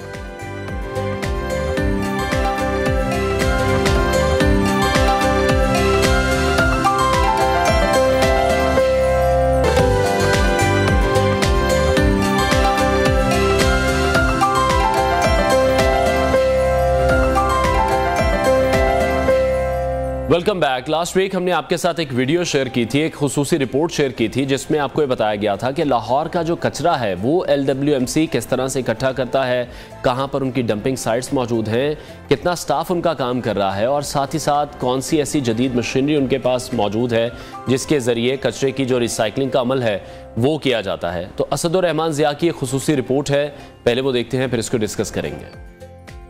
पाकिस्तान आबादी के लिहाज से दुनिया का 5वां बड़ा मुल्क बन गया है। इसीलिए बढ़ती आबादी और कम वसाइल की वजह से हमें सियासी, मुआशी और मुआशरती मसाइल का सामना है। इनमें सरे फहरिस्त बढ़ता हुआ कचरा है, जिसको मुनासिब तरीके से तल्फ करने के लिए हमारे पास न सिर्फ वसाइल की अदम दस्तयाबी है, बल्कि हमारे पास इस हवाले से शऊर और आगाही की भी कमी है। अगर हम अपने इर्द गिर्द ही नजर डालें तो हमें सड़कों पर, गलियों में, पार्कों में, मैदानों में हर तरफ छिलकों के ढेर, प्लास्टिक की बोतलें, उड़ते शॉपिंग बैग्स दिखाई देते हैं। जा बजा कूड़े करकट के ढेर लगे होते हैं, हत्ता के नाले भी कचरे और फुजले से भरे होते हैं। ये गंदा पानी मक्खियों और मच्छरों की अफजाइश का ठिकाना भी बनता है, जिससे डायरिया, डेंगू और मुख्तलिफ बीमारियां फैलती हैं। जबकि इस गंदगी और गलाजत से माहौल की आलूदगी में भी इजाफा हो रहा है। कूड़े के ढेर ये बताने के लिए काफी हैं कि हम बहैसियत कौम किस कदर जिम्मेदारी से आ रही हैं, जबकि रोजमर्रा की जिंदगी में मामूली तब्दीलियों से हम जीरो वेस्ट कल्चर की जानिब अपने कदम बढ़ा सकते हैं। अगर हम टिश्यू की जगह नैपकिन, प्लास्टिक के थैले की जगह कपड़े के थैले इस्तेमाल करें, बचे हुए खाने को कचरे में फेंकने के बजाय जानवरों और परिंदों के खाने के तौर पर इस्तेमाल करें, तो इससे भी बहुत फर्क पड़ेगा। एक अंदाजे के मुताबिक पाकिस्तान में 5 करोड़ टन से भी ज्यादा ठोस कचरा पैदा हो रहा है। इस कचरे में सालाना की बुनियाद पर इजाफा देखने में आ रहा है, लेकिन जहां पर इतना कूड़ा करकट पैदा किया जा रहा है, वहीं लाहौर में एक निजी कंपनी की जानिब से इस मसले के लिए एक इंतहाई अच्छा इकदाम उठाया जा रहा है, जिसमें ग्रीन अर्थ रिसाइकलिंग कंपनी रोजाना की बुनियाद पर टनों के हिसाब से कूड़े को रिसाइकिल करके इसको कारामद अशिया में तब्दील कर रही है। इन कारामद अशिया में बच्चों के झूले, आउटडोर फर्नीचर और सबसे ज्यादा सेल होने वाली अशिया में गटर के मेन होल शामिल हैं। इस हवाले से कंपनी का दावा है कि आउटडोर फर्नीचर साल हर साल इस्तेमाल किया जा सकता है, इसमें खराबी का कोई चांस ही नहीं। जी, हम यहाँ सबसे ज़्यादा जो पहला फोकस है हमारा यूज़ बेवरेज कार्टन्स के ऊपर है, जिसमें ज़्यादा शॉपिंग बैग, दूध के, जूस के डब्बे और पेट बॉटल्स, इनको हम फोकस कर रहे होते हैं जी। और यहाँ उसकी हम रिसाइकलिंग कर रहे हैं जी, उसकी वैल्यू एडिशनिंग कर रहे हैं और बेसिकली सस्टेनेबिलिटी पे काम कर रहे हैं। शॉपिंग बैग को खासकर जो फोकस हो रहा था उससे हम मेजॉरिटी आउटडोर फर्नीचर बनाते हैं, जिसमें बेंचेस होते हैं, बच्चों की राइड्स वगैरह बनती हैं, सीसॉज, इस तरह की चीज़ें बन जाती हैं। प्लस हम इसमें जो टेट्रा पैक से है, टेट्रा पैक से एक तो वुड पल्प हमारा रिकवर होता है, जिससे कार्टन्स और गत्ते के जो बॉक्सेस वगैरह वो बन जाते हैं। इसके अलावा हम पेट बोतल से हम स्टेपल फाइबर बनाते हैं, जिससे रज़ाइयाँ, कारपेट्स या फिर बाद में वो शर्ट्स वगैरह के कपड़े के तौर पे इस्तेमाल हो रहा है, तो वो धागा बन रहा होता है। और फिर हम रूफिंग शीट्स बनाते हैं जो GI शीट्स का अल्टरनेट है। फिर हम मैनहोल कवर्स बनाते हैं। अब हमने जो घरों के अंदर दरवाज़ों की चौखटें बन रही हैं वो भी हम इसी मटेरियल से बना रहे हैं जी। और अगर बात की जाए मेन होल ढक्कन की, तो ये ना सिर्फ मजबूत है बल्कि इसके साथ साथ इसके चोरी होने का भी किसी किस्म का डर नहीं। इस बारे में कंपनी के ओहदेदार का कहना है कि हमारे यहाँ हर तरह के कूड़े करकट को कारामद अशिया में तब्दील किया जाता है। पाकिस्तान में ऐसे इनिशिएटिव्स की वजह से न सिर्फ गंदगी को खत्म किया जा सकता है बल्कि इससे लोगों को रोजगार भी मुहैया किया जा सकता है। ग्रीन अर्थ रिसाइकलिंग कंपनी 1996 से पाकिस्तान में इस काम को कर रही है। इनका कहना है कि पाकिस्तान में अगर ऐसे मजीद प्लांट्स लगा लिए जाएं तो करोड़ों टन कूड़ा भी खत्म हो सकेगा और लोगों के बेहतर मुस्तकबिल का बंदोबस्त भी मुमकिन बनाया जा सकेगा। ये न सिर्फ सफाई के लिए अच्छा इकदाम है बल्कि एक मुनाफा बख्श कारोबार भी है। कैमरामैन आतिफ राना के साथ असदुर रहमान ज़िया, नियो पाकिस्तान। असदुर रहमान ज़िया की खुसूसी रिपोर्ट आपने मुलाहिज़ा की। प्रोग्राम का वक्त खत्म हुआ। इंशाल्लाह कल आपसे फिर आप मुलाकात करेंगे। अपना बहुत सारा ख्याल रखिए। अल्लाह हाफ़िज़।